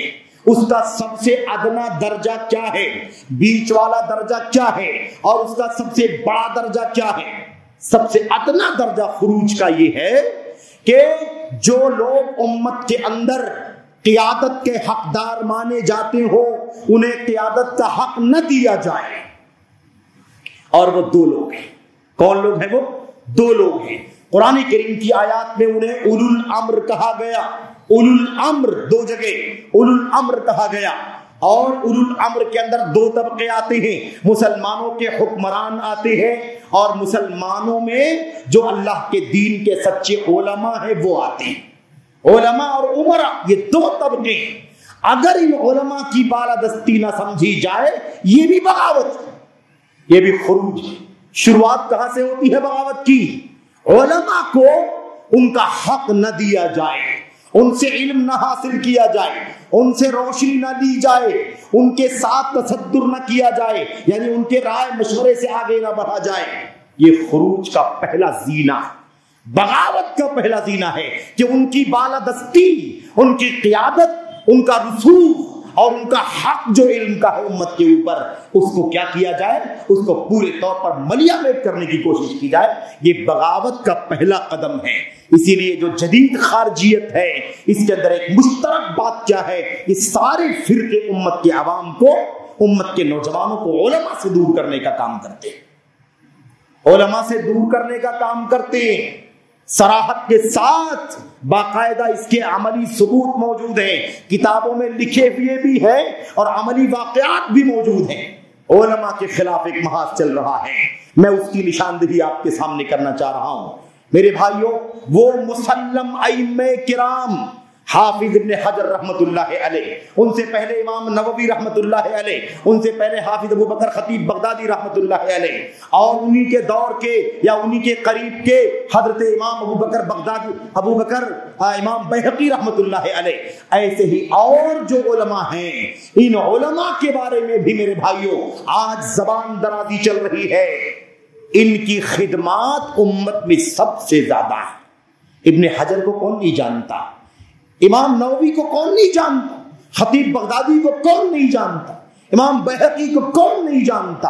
ان علماء اور ایسے اور نہ جانے کتنے علماء، امت کے ائمہ اجلہ کے بارے میں کیا کہا جاتا ہے، کہا جاتا ہے یہ بدعتی تھے، ان کے یہاں اشعریت تھی، ان کے یہاں اعتدال تھا، ان کے یہاں فلاں بدعت تھی، ان کے یہاں فلاں بدعت تھی۔ اس طرح کی باتیں کر کے امت کے عوام کو ان سے نفرت دلائی جاتی ہے۔ اور ایک فرقہ، ایک طبقہ ان لوگوں کا بھی ہے، ان لوگوں کا بھی ہے جو اس سے آگے بڑھ کر کے امام ابن تیمیہ رحمت اللہ علیہ، امام ابن القیم رحمت اللہ علیہ، ان کے خلاف بھی زبان کھولتا ہے۔ اور موجودہ جو علماء یا جو معاصر علماء گزرے ہیں، حضرت امام عبدالعزیز بن عبداللہ بن باز رحمت اللہ علیہ، علامہ البانی رحمت اللہ علیہ، ابن عثیمین رحمت اللہ علیہ، اور ابھی جو لوگ زندہ ہیں میرے بھائیوں، شیخ صالح بن فوزان بن عبداللہ الفوزان، لوحیدان کی وفات ہو گئی، عبداللہ الغدیان اور دیگر بڑے بڑے علماء، ان علماء کے بارے میں یہی بات کہی جاتی ہے کہ یہ علماء اس لائق نہیں ہیں کہ ان سے علم حاصل کیا جائے۔ اس طرح کی باتیں امت میں عام کی جا رہی ہیں، اور یہ حالت اس طرح سے بن گئی ہے۔ اور آپ نے نام سنا ہوگا اس شخص کا میرے بھائیوں جس کو بہت بڑا امام مانتے ہیں مقلدین احناف، جنہیں اپنا چوٹی کا امام تصور کرتے ہیں، سمجھتے ہیں نا؟ ابو غدہ کا نام سنا ہوگا آپ نے، اور ایسے ہی اس جرکسی کا بھی نام سنا ہوگا، ایران کے۔ میرے بھائیوں، اس شخص نے حضرت انس بن مالک رضی اللہ تعالیٰ عنہ سے لے کر دیگر صحابہ، تابعین، تبع تابعین، ائمہ محدثین، فقہا، ان کی بڑی تعداد تقریباً 235-36 ائمہ، صحابہ، تابعین سے گزرتے، تبع تابعین سے گزرتے ہوئے جدید دور تک تقریباً 235-36 لوگوں کے نام لے کر کے ان کے خلاف زبان درازی کی ہے، گالی تک دیا ہے، ان کو گمراہ کہا ہے، ان کو بہکا ہوا کہا ہے۔ یہ سب کس لیے کیا جا رہا ہے؟ یہ وہی بغاوت کا راستہ ہے، خروج کا راستہ، امت کے عوام کو علماء سے دور کرنے کی سازش اور ان کے دلوں میں علماء کی نفرت پیدا کرنا۔ میرے بھائیوں، کسی سے غلطی ہو جانے کا مطلب یہ نہیں ہوتا، کسی سے غلطی ہو جانے کا مطلب، یاد کریں، جملے پر غور کریں اور یاد رکھیں، ورغلانے والے، گمراہ کرنے والے بہت سارے لوگ آئیں گے، اس بات کو سمجھنے کی ضرورت ہے۔ اگر آج ہم مولانا مودودی پر نقد کرتے ہیں، حسن بنا پر نقد کرتے ہیں، یا مثال کے طور پر آپ سر سید احمد خان پر نقد کرتے ہیں، سید قطب پر، محمد قطب پر نقد کرتے ہیں، اگر ہم نقد کرتے ہیں مثال کے طور پر، تو ہمیں لوگ کہتے ہیں کہ بھائی ان کی خدمات بہت زیادہ ہیں، ان کے کارنامے بہت زیادہ ہیں، آپ ان کی چھوٹی چھوٹی چند غلطیوں کی بنیاد پر آپ ان کے خلاف کیوں زبان کھولتے ہیں، ان کی ساری خدمات کو کیوں نظر انداز کر دیتے ہیں؟ اس طرح کی بات کرتے ہیں، اور اس کے بعد مقابلے میں حافظ ابن حجر کا نام لیتے ہیں، اور امام نووی کا نام، بیہقی کا نام، خطیب بغدادی کا نام لیتے ہیں۔ ان سے بھی تو غلطیاں ہوئی ہیں، ان کو آپ کیوں معاف کر دیتے ہیں اور ان لوگوں کے خلاف کیوں نقد کرتے ہیں؟ تو میں آپ کو اس کا جواب بتانا چاہتا ہوں، کوئی ورغلائے، کوئی بہکائے تو آپ اس کو سمجھا دیں، بتلا دیں اچھے سے کہ یہی اصول اچھی طرح سے جاننے کی ضرورت ہے۔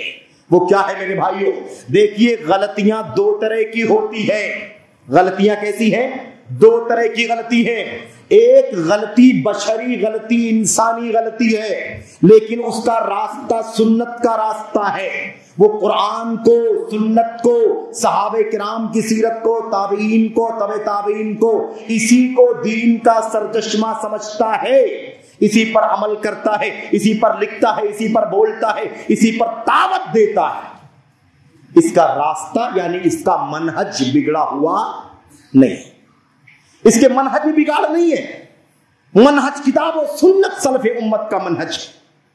اب اس صحیح منہج والے علماء سے کبھی بحیثیت انسان بشر کے طور پر کیا ہو جاتی ہے؟ کسی مسئلے میں چوک اور غلطی ہو جاتی ہے، تو اس چوک اور غلطی کو نظر انداز کیا جائے گا، کیونکہ یہ غلطی، یہ چوک عقیدے کے منہج کے فساد کی غلطی نہیں ہے، بلکہ یہ بشری غلطی ہے. منہج اس کا درست ہے، عقیدہ صحیح ہے، راستہ سنت کا راستہ ہے، سلف کا راستہ ہے. اس لیے اس کی غلطیوں کو بشری غلطی ہے، اس لیے اسے بیان تو کریں گے اور اس پر عمل نہیں کریں گے. اس بارے میں اس کے لیے اللہ تبارک و تعالیٰ سے مغفرت کی دعا کریں گے. ایک بات. دوسری بات، یہ جو دوسرا طبقہ ہے جن پر ہم نقد کریں گے، اس سے لوگوں کو آگاہ کریں گے، دور کریں گے، چوکنا کریں گے اور اس کو فتنہ بتا کر کے امت کو اس سے آگاہ کریں گے.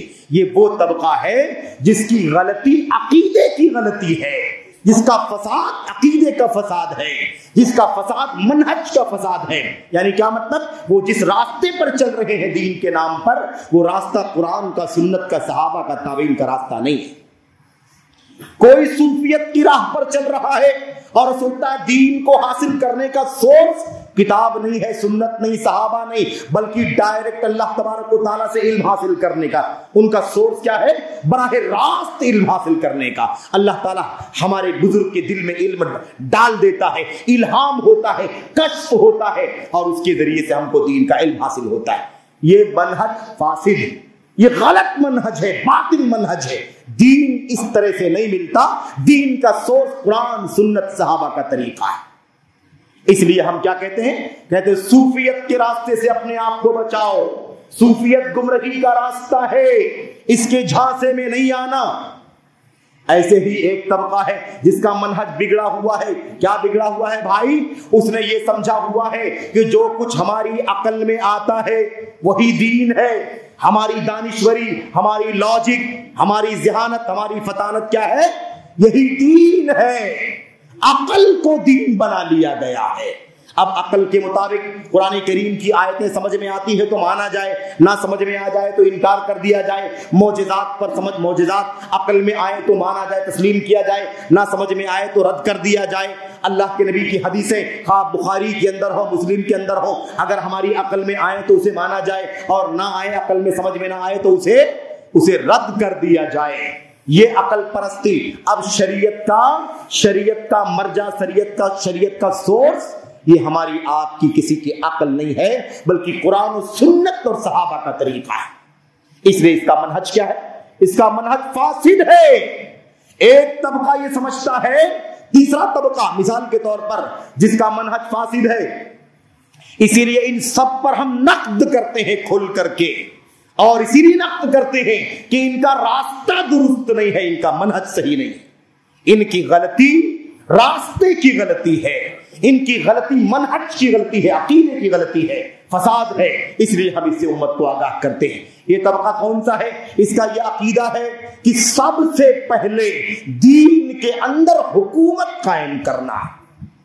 حکومت نہیں تو کچھ نہیں. نہ توحید کی دعوت ہے، نہ سنت کی دعوت، نہ عبادات کی دعوت، نہ فرائض کی دعوت، نہ نماز، نہ روزہ، نہ حج و زکات، نہ سود حرام ہے، نہ رشوت حرام ہے، نہ زناکاری، نہ بدکاری، کچھ نہیں.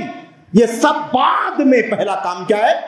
حکومت قائم کرنا پہلا کام ہے. اس کے بعد توحید و سنت کی اور فرائض کی عبادات کی دعوت دی جائے گی. یہ راستہ غلط ہے کہ نہیں غلط؟ اگر حکومت قائم کرنا بنیادی چیز ہوتی دین کے اندر تو مکے میں ہی مشرکین مکہ نبی کریم صلی اللہ علیہ وسلم کو حکومت دینے کے لیے تیار تھے یا نہیں تھے؟ پیشکش کی. اگر دولت چاہیے تو دینے کے لیے تیار ہے، منہ مانگی دولت. اگر آپ چاہتے ہیں آپ کو بادشاہ بنا لیں، اپنا سردار بنا لیں، آپ کو بنانے کے لیے ہم تیار ہیں، پورے عرب کی سرداری آپ کو دے دیتے ہیں، لیکن توحید نہ لائیے، ہمارے بتوں کے خلاف نہ بولیے، ہمارے باپ دادوں کے خلاف نہ زبان چلائیے۔ میرے بھائیوں، اور اگر آپ کو کسی خوبصورت لڑکی سے شادی کرنے کا ارادہ ہے تو ہم آپ کے لیے نکاح کا بھی انتظام کر دیتے ہیں۔ آپ کو کوئی بیماری ہے تو آپ کا علاج بھی کرانے کے لیے تیار ہے، رقیہ دم جھاڑ پھونک کرا دیں گے، آپ ٹھیک ہو جائیں گے۔ لیکن کوئی پیشکش نہیں قبول کی، یہ حکومت اور سرداری کی پیشکش بھی مشرکین مکہ نے کی تھی۔ نبی نے ٹھکرایا اور کہا تم کچھ بھی پیشکش کر لو، میں اللہ کی توحید کا پیغام دے کر کے بھیجا گیا ہوں، میں اس سے باز نہیں آ سکتا۔ سمجھ رہے ہیں؟ یہ بھی کیا ہے؟ یہ بھی منہج کا فساد ہے، اس لیے ہم دنیا کو اس سے آگاہ کرتے ہیں۔ سمجھ رہے ہیں کہ نہیں سمجھ رہے؟ یہ معاملہ ہے۔ ایک طبقہ تکفیر کی راہ پر چلتا ہے، تکفیر کی راہ، اور یہ راہ بھی کیا ہے؟ یہ بھی خارجیت کی ایک بہت بڑی شکل ہے، خارجیت کی بلکہ جڑ ہے۔ تکفیر کی راہ، تبدیل کی راہ، تضلیل کی راہ، یہ راہ چلتا ہے۔ یعنی اس کا کہنا یہ ہے کسی آدمی نے اگر مثال کے طور پر جھوٹ بول دیا تو کافر ہو گیا، کسی آدمی نے زنا کر لیا تو کافر ہو گیا، کسی آدمی نے مثال کے طور پر غیبت کر لیا تو کافر ہو گیا، کسی آدمی نے چوری کر لی تو کافر ہو گیا۔ یہ عقیدہ بھی کیا ہے؟ یہ منہج بھی کیا ہے؟ فاسد ہے۔ یہ منہج بھی درست نہیں ہے، بلکہ یہ کیا ہے؟ فاسد منہج ہے۔ یہ تکفیریوں کا نظریہ ہے جو سمجھتے ہیں کہ گناہ کبیرہ کی وجہ سے انسان کیا ہوتا ہے؟ کافر ہو جاتا ہے۔ اور آپ نے سید قطب محمد قطب کی باتیں پڑھی ہوگی کہ یہ لوگ سارے اسلامی معاشرے کو جاہلی معاشرہ کہتے تھے۔ یہ پورا معاشرہ کیا ہے؟ جاہلی معاشرہ، اس لیے کہ یہ وہ کام نہیں کرتا ہے جو کام کرنا چاہیے۔ ایسے ہی ایک طبقہ ان لوگوں کا ہے جن کو ہم رافضی اور شیعہ کہتے ہیں، ان کے یہاں سارے دین کا سرچشمہ کون ہے؟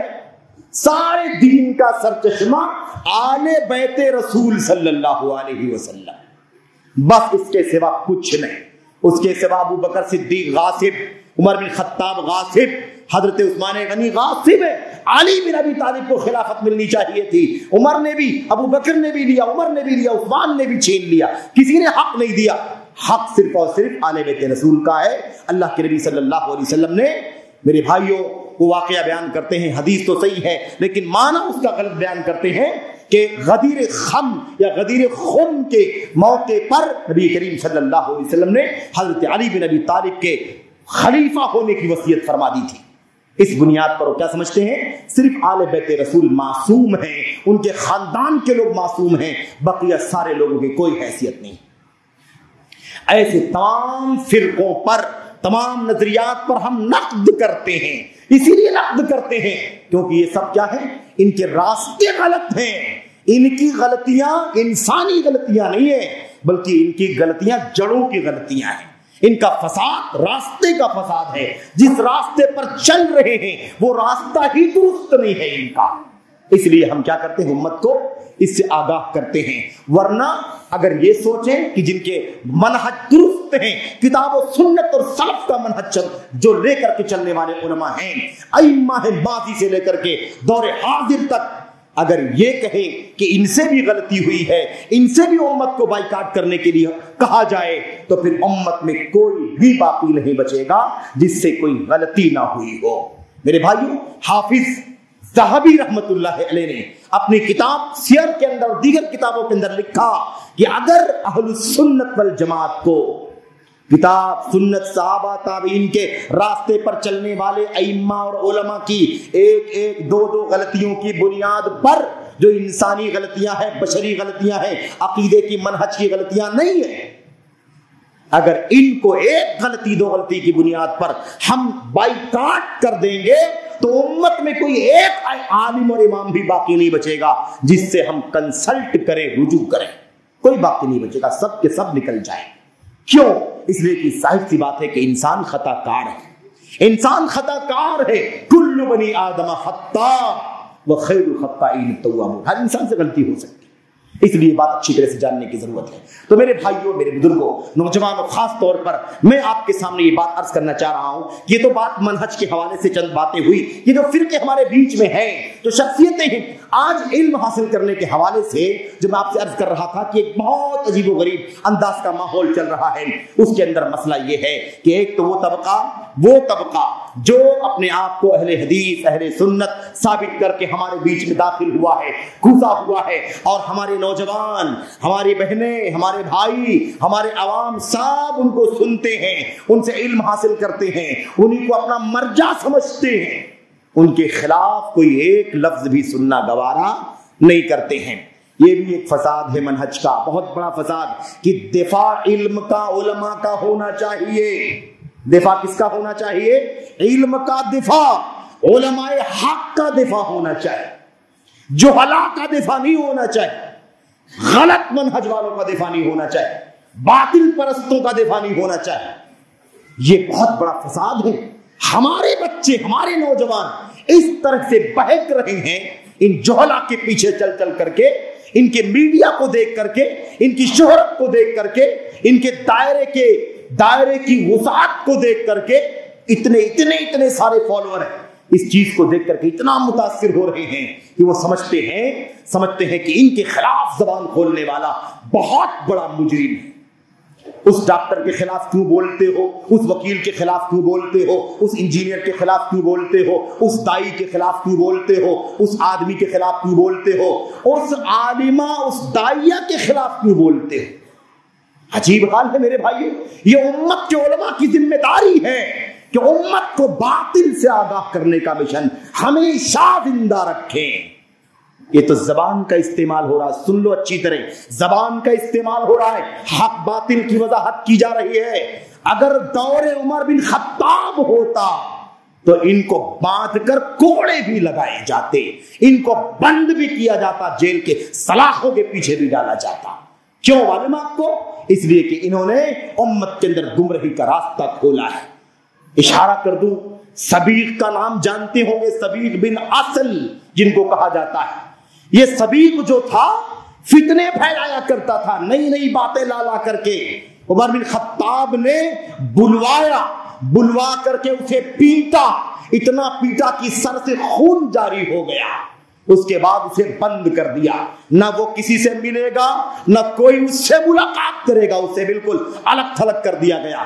کچھ دن کے بعد جب مہینہ 2 مہینہ گزرا، پھر اسے بلا کر کے لایا گیا، اور اس کے بعد عمر بن خطاب نے اسے پھر پیٹا، پھر مارا، کھجور کی ٹہنیوں سے اس کے سر سے پھر خون جاری ہو گیا۔ 2 بار 3 بار یہ معاملہ پیش آیا۔ عمر بن خطاب نے کہا، اب جو تمہارے دماغ میں شیطانیت آتی تھی، شبہ لالا کے پیش کرتے تھے، کنفیوژن لالا کے پیش کرتے تھے، قرآن کی آیت میں دیکھو، اللہ کے نبی کی حدیث میں دیکھو، اس میں ایسا کہا گیا ہے، اس میں ایسا کہا گیا ہے۔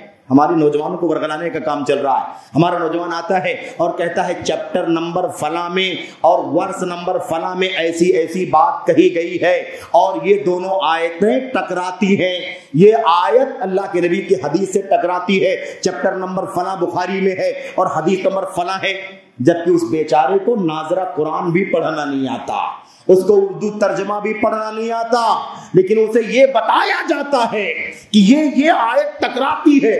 یہ کیا ہے سب؟ یہ سب شبہہ ہے، شبہہ۔ ایسے لوگوں کو عمر بن خطاب نے کھجور کی ٹہنیوں سے پیٹ کر کے خون جاری کر دیا۔ اس کے بعد یمن بھیجا، ابو موسیٰ اشعری کو لکھا، جو خط لکھ کر کے وہاں کے گورنر تھے، ان کو کہا یہ سبیق ہے، اس کو میں بھیج رہا ہوں یمن، اور یاد رکھنا اس سے کسی کو ملاقات نہیں کرنے دینا، کوئی اس کے پاس نہ جائے، یہ کسی کے پاس نہ جائے۔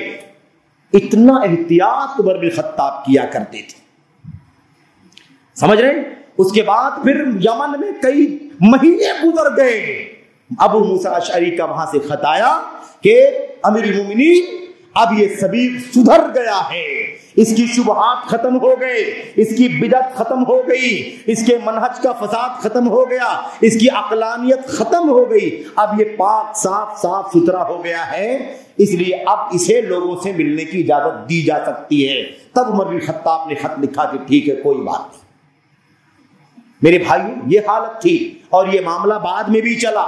صحابہ کرام کو بھی عمر بن خطاب بلا اجازت درس دینے سے منع کرتے تھے. صحابہ ہوا کرتے تھے، صحابہ علم والے تھے، لیکن بغیر ولی امر کی اجازت کے وہ علم بھی اپنا بلا اجازت لوگوں کے سامنے کھڑے ہو کر کے بیان نہیں کر سکتے. سمجھ رہے؟ یہ حالت تھی نبی کریم صلی اللہ علیہ وسلم کے، صحابہ کرام کا یہ طریقہ تھا، منہج تھا. آج حالت یہ ہے کسی کے خلاف بات کی جائے ہمارا نوجوان دفاع کرنے کے لیے کھڑا ہو جاتا ہے اور کہتا ہے اتنی ساری خدمات ہیں، بڑے کارنامے ہیں، بڑے کارنامے ہیں اس کے، اتنی دعوت کا کام، اتنی تقریریں، اتنے لوگ. ایک آدمی کہتا ہے فلاں کو سن کر کے اتنے لوگ اہل حدیث ہو چکے ہیں. سوال یہ پیدا ہوتا ہے جس کو سن کر کے اہل حدیث ہوئے ہیں کیا وہ خود اہل حدیث ہے؟ وہ دائی تو پہلے اہل حدیث ہو. جتنے لوگ آپ کو میدان میں ملیں گے ان میں سے کوئی صراحت کے ساتھ اپنے آپ کو اہل حدیث کہنے والا نہیں ملے گا. کوئی، اندر کی بات کر رہا ہوں، جو اندر والے جو اپنے آپ کو، جن کو لوگ اہل حدیث سمجھتے ہیں، ذاکر نائک کو ایک زمانے تو لوگ اہل حدیث سمجھتے رہے، آج بھی بہت سارے لوگ اہل حدیث سمجھتے ہیں. میرے بھائیوں، انہوں نے خود اپنے آپ کو کبھی اہل حدیث نہیں کہا، کبھی نہیں کہا، اور کہا کہ اگر میں کہوں گا بھی اپنے آپ کو اہل حدیث تو اہل حدیث نہیں کہوں گا، اہل صحیح حدیث کہوں گا. ساری دنیا جانتی ہے، انہوں نے ہے نا اتنے بڑے پلیٹ فارم سے بمبئی شہر کے ایک تاریخی کانفرنس کے مقابلے کے منچ سے انہوں نے کہا تھا کہ میں اپنے آپ کو کچھ نہیں کہتا، نہ حنفی، شافعی، مالکی، حنبلی میں کچھ نہیں کہتا، اہل حدیث بھی نہیں کہتا. اگر مجھے کہنا بھی ہوگا تو میں اہل حدیث نہیں کہوں گا، اہل صحیح حدیث کہوں گا. یہ سارے لوگ اہل ضعیف حدیث ہیں میرے بھائی.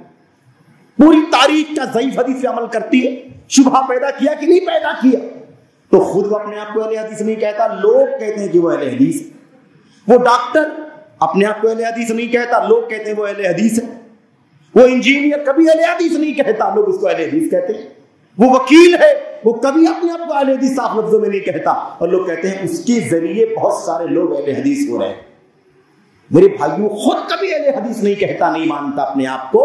وہ سوچتا ہے کہ اگر میں اہل حدیث کا لفظ لاؤں گا صراحت کے ساتھ تو میری شہرت پر بٹا لگ جائے، میری مقبولیت کم ہو جائے گی، اس لیے وہ کبھی نام ظاہر نہیں کرنا چاہتا. اور ایک مسئلہ اچھی طرح سے جان لو، اپنا ہو، پرایا ہو، دور کا ہو، نزدیک کا ہو، اگر وہ اہل حدیثیت کو اعلان کے ساتھ نہیں کہتا کہ اہل حدیث مسلک ہے ہمارا، اہل حدیث منہج کا میں عالم ہوں، اس کی دعوت دیتا ہوں، اگر وہ اس مشن کو نہیں عام کرتا تو اس کی اہل حدیثیت واقعی مشکوک ہے. یہ کوئی اصول نہیں ہے کہ اپنے آپ کو اہل حدیث نہ کہا جائے. سارے اہل بدعت کے بیچ میں، اہل رائے کے بیچ میں کیا کہا گیا؟ ہمارے اسلاف نے اپنے آپ کو اہل حدیث کہہ کر کے سب سے اپنے آپ کو ممتاز کیا. لیکن آج اس طرح سے رواداری کے نام پر لوگ کہتے ہیں کیا کرنا چاہیے؟ اللہ اکبر، یہ کہتے ہیں لوگ. اس طرح کا فتنہ ہے میرے بھائی کہ ہمیں اہل حدیث کہنے کی کیا ضرورت ہے. کسی کو کہو کہ بھائی وہ اپنے آپ کو اہل حدیث نہیں کہتا تو لوگ کہتے ہیں کیا کوئی ضروری ہے کہ چیخ کر کے اعلان کر کے اہل حدیث کہا جائے؟ بھائی چیخ کر کے اپنے آپ کو بریلوی کہا جائے، چیخ کر کے رافضی کہا جائے، چیخ کر کے شافعی کہا جائے، مالکی، حنبلی اور حنفی کہا جائے، چیخ کر کے مودودی کہا جائے، چیخ کر کے اخوانی کہا جائے، چیخ کے رافضی کہا جائے، تو کیا چیخ کے اہل حدیث نہ کہا جائے؟ کیوں نہ کہا جائے؟ سارے باطل پرست نام لے کر کے اپنا مشن پھیلاتے ہیں، ہم حق کا مشن لے کر کے چھپانے کی بات کرتے ہیں. میرے بھائیوں، یہ اصول یاد رکھیں. اب یہ الگ بات ہے کسی موقع پر کوئی ایسا موقع زندگی میں آ جائے، وہ کرنٹ سچویشن جو ایسی ہو کہ یہاں پر نام لینے کی ضرورت نہیں ہے تو ٹھیک ہے وہاں نام لے لیا جائے. لیکن یہ اصول بنا لیا جائے کہ نام لینے کی کیا ضرورت ہے، یہ ضابطہ بنا لیا جائے کہ نام لینے کی کیا ضرورت ہے. یاد رکھو، اگر نام نہیں لوگے تو آپ کا وجود بھی ختم ہو جائے گا. یاد رکھیں، ہمارے نوجوانوں کے ذہن میں یہ بہت شد و مد سے پھیلایا جا رہا، شد و مد سے. اہل حدیث کہنے کی کیا ضرورت ہے؟ قرآن پر عمل کرو، سنت پر عمل کرو، قرآن پھیلاؤ، سنت پھیلاؤ، صحابہ کا عمل پھیلاؤ. تو جب سب پھیلاتے ہو تو اہل حدیث کہتے کیوں نہیں؟ شرم آتی ہے کہ ڈر لگتی ہے؟ آپ قرآن حدیث تو سارے لوگ نام لیتے ہیں، مجھے ایک فرقہ بتاؤ، ایک فرقہ دنیا کا جو قرآن و حدیث کا نام نہیں لیتا ہو. سب کے سب قرآن کا نام لیتے. رافضی قرآن کا سنت کا نام لیتا ہے کہ نہیں لیتا؟ صحابہ کا نام لیتا کہ نہیں لیتا؟ ٹھیک ہے، اپنے ہی صحابہ کا لیتا ہوگا، آل بیت کا نام لیتا ہوگا. صوفی صحابہ کا نام لیتے کہ نہیں لیتے؟ میرے بھائیوں، ایسے ہی خارجیوں کو دیکھو، رافضیوں کو دیکھو، عقلانیوں کو دیکھو، مقلدوں کو دیکھو، اندھے مقلدین کو دیکھو، یہ سب قرآن سنت اطیعوا اللہ و اطیعوا الرسول کا نام لیتے ہیں کہ نہیں لیتے ہیں؟ تو وہ بھی لیتے ہیں، آپ بھی لیتے ہیں، تو آپ میں ان میں فرق کیا ہے؟ آپ کو واضح کرنا ہوگا کہ ہم نام ہی نہیں لیتے، ہم عمل بھی کرتے ہیں. کتاب و سنت کو ہم صحابہ کرام کی فہم کے مطابق سمجھتے ہیں، ہم اس کے مطابق اللہ تبارک و تعالیٰ کے دین کو اپنی زندگیوں میں برتنے کی کوشش کرتے ہیں. یہ غلط فہمی بھی عام ہو گئی ہے بہت زیادہ ہمارے نوجوان رواداری کے نام پر، بلکہ آج کل تو لوگ بڑھ کر کے یہاں تک کہتے ہیں کہ اس چیز نے یعنی اہل حدیث کا نام لینا، اسی چیز نے دعوت کو بہت نقصان پہنچایا ہے. اب یہ دور نہیں رہا کہ نام لے لے کر کے دوریاں پیدا کی جائیں. اس طرح کے فتنے بھی ہمارے نوجوانوں کے ہاں پائے جاتے ہیں. یہ منہج کا انحراف ہے کہ نہیں انحراف؟ میرے بھائیوں، یہ جو بدعات بڑھ گئی ہے اتنی زیادہ، یہ بدعتی فرقے اتنے زیادہ بڑھ گئے ہیں، وہ اس لیے بڑھ گئے ہیں کیونکہ ہم نے اپنی دعوت کو نام کے ساتھ، ٹائٹل کے ساتھ نہیں بیان کیا. ہم گڑبڑ ہو گئے ہیں، مکس ہو گئے ہیں، اس لیے سارا مسئلہ پیش آتا ہے. اگر ہم نے وضاحت کی ہوتی کہ ہم اہل الحدیث ہیں، یعنی ہم صوفی نہیں ہیں، رافضی نہیں ہیں، اندھے مقلد نہیں ہیں، خارجی نہیں ہیں، عقلانی نہیں ہیں، وحدت الوجودی نہیں ہیں، حلولی نہیں ہیں، یہ سب نہیں ہے، اہل الحدیث ہیں، تو دنیا کے اندر یہ سارے فتنے اتنا زیادہ نہیں پھیلتے. اس لیے یاد رکھیں کہ ہمارا بہت بڑا قصور ہے اس کے اندر. اچھا، میں آپ دیکھ کر رہا تھا کہ ایک دو باتیں مجھے اور بھی آپ کے سامنے عرض کرنی ہیں. ایک بات تو یہ تھی کہ بچوں کی تعلیم و تربیت اور یہ عقیدے منہج کی جو بات ہے، یہ ان میں سب سے پہلے نمبر پر ہے، کیونکہ سب سے پہلے تربیت عقیدے کی ہونی چاہیے، منہج کی ہونی چاہیے. اللہ تبارک و تعالیٰ کی توحید اور اخلاص عبادت، اور اس کے ساتھ دین کو اللہ کے نبی کی سنت سے لیا جائے گا، دین کو نبی کے صحابہ کے طریقے سے سمجھا جائے گا. یہ ہے منہج. یہ کیا ہے؟ یہ منہج ہے. قرآن، سنت، صحابہ کرام، تابعین، تبع تابعین، یہی دین کا اصل الاصول ہے، یہی سرچشمہ ہے. اس پر سب سے پہلی تربیت ہونی چاہیے، اور اس تربیت کے لیے ضروری ہے کہ تربیت دینے والے تربیت یافتہ ہوں. تربیت دینے والے تربیت یافتہ ہوں. ماں باپ کی تربیت پہلے ہونی چاہیے اس پر. اگر وہ خود آزاد ہوں گے تو پھر کیا بچوں کی تربیت دیں گے؟ آج حالت یہ ہے، میں آپ کو مثال بتاؤں، حالت ایسی ہو گئی ہے، اتنا کمزوری ہے ہمارے منہج کے اندر کہ اگر ہماری مسجد ان کے گھر سے دور ہے، جہاں بچے قرآن کریم، ناظرہ، سیرت، سنت، احادیث، دعائیں، نماز اور مبادی سیکھتے ہیں، اگر ہماری مسجد دور ہے اور بغل میں، بالکل بغل میں اگر کوئی حنفی دیوبندی کی مسجد ہے، تو اپنے بچوں کو وہاں بھیجنا گوارا کرتے ہیں. تھوڑی سی دوری کے نام پر بچوں کو اہل حدیث مدرسے میں نہیں بھیجتے. کیسی اہل حدیثیت ہے مجھے بتاؤ؟ اور کہتے ہیں کہ کیا قرآن ہی تو پڑھنا ہے، قرآن ہی پڑھنا ہے. ایک ہفتہ نہیں گزرتا وہ بچہ مسلک سیکھنا شروع کر دیتا ہے. دعائیں الگ پڑھے گا، نماز کا طریقہ الگ ہو جائے گا، وضو کا طریقہ الگ ہو جائے گا، اتنے فرائض الگ، اتنے سنتیں الگ، اتنے مستحبات الگ، اتنے شروط الگ، ارکان الگ. وہ ایک مرحلے میں 2 سے 3 دن کے اندر یہ سیکھ کر کے آئے گا کہ نماز میں سورہ فاتحہ پڑھنے کی ضرورت نہیں. لیکن یہ غیرت ہے ہماری اہل حدیثیت کی کہ ہم اپنے بچوں کو کیا تربیت دیں گے اگر اتنی قربانی نہیں دے سکتے کہ اپنے بچوں کو صحیح قرآن و سنت سیکھنے کے لیے، صحیح عقیدہ سیکھنے کے لیے اپنی مسجدوں میں اپنے علماء کے پاس لے کر کے بھیجیں، تو بھلا ہم کیا تربیت کا کام کر سکیں گے؟ یہ عام طور پر صورتحال ہے. اس کے علاوہ جتنی سرگرمیاں غیر مسلک اہل حدیث والوں کی ہوتی ہیں، وہ ساری سرگرمیاں لوگوں کو بہت بھاتی ہیں، بہت پسند آتی ہیں. بڑی پذیرائی، بڑی تعریف، ان کے ہاں یہ ہے، ان کے ہاں یہ ہے، ان کے ہاں یہ ہے. یہ نہیں سمجھ میں آتا کہ ان کے یہاں جڑ ہی غلط ہے، ان کی جڑ ہی غلط ہے. یہ اوپر کی خوبیاں کس کام کی اگر عقیدہ ہی منہج ہی درست نہیں. آپ کا بچہ بڑا اچھا ہو جائے گا ظاہر میں، لیکن اس کے عقیدے اور منہج کی تباہی ہو جائے گی، تو آپ کس چیز کی تربیت دیں گے اپنے بچوں؟ یہ بہت خطرناک مسئلہ ہے۔ یا ایھا الذین آمنوا قوا انفسکم واہلیکم نارا، اپنے آپ کو اور اپنے بال بچوں کو جہنم کی آگ سے بچاؤ۔ علی بن ابی طالب رضی اللہ تعالیٰ عنہ نے کہا تھا، معنی اس کا یہ ہے علموہم وادبوہم۔ کیا مطلب؟ اپنے آپ کو اور بال بچوں کو جہنم کی آگ سے بچاؤ، یعنی اپنے آپ کو اور ان کو علم سکھاؤ، ادب سکھاؤ، علم سکھاؤ، ادب سکھاؤ۔ علم کا سب سے پہلا کام کیا ہے؟ فَاعْلَمْ أَنَّهُ لَا إِلَهَ إِلَّا اللَّهُ وَاسْتَغْفِرْ لِذَنبِكَ۔ اللہ کی توحید کا علم مضبوط ہونا چاہیے۔ سورہ فاتحہ یاد کرائے گا کوئی دیوبندی، کوئی حنفی، تو یہ بتائے گا ایاک نعبد و ایاک نستعین، ہم تیری ہی عبادت کرتے ہیں، تجھی سے مدد مانگتے ہیں۔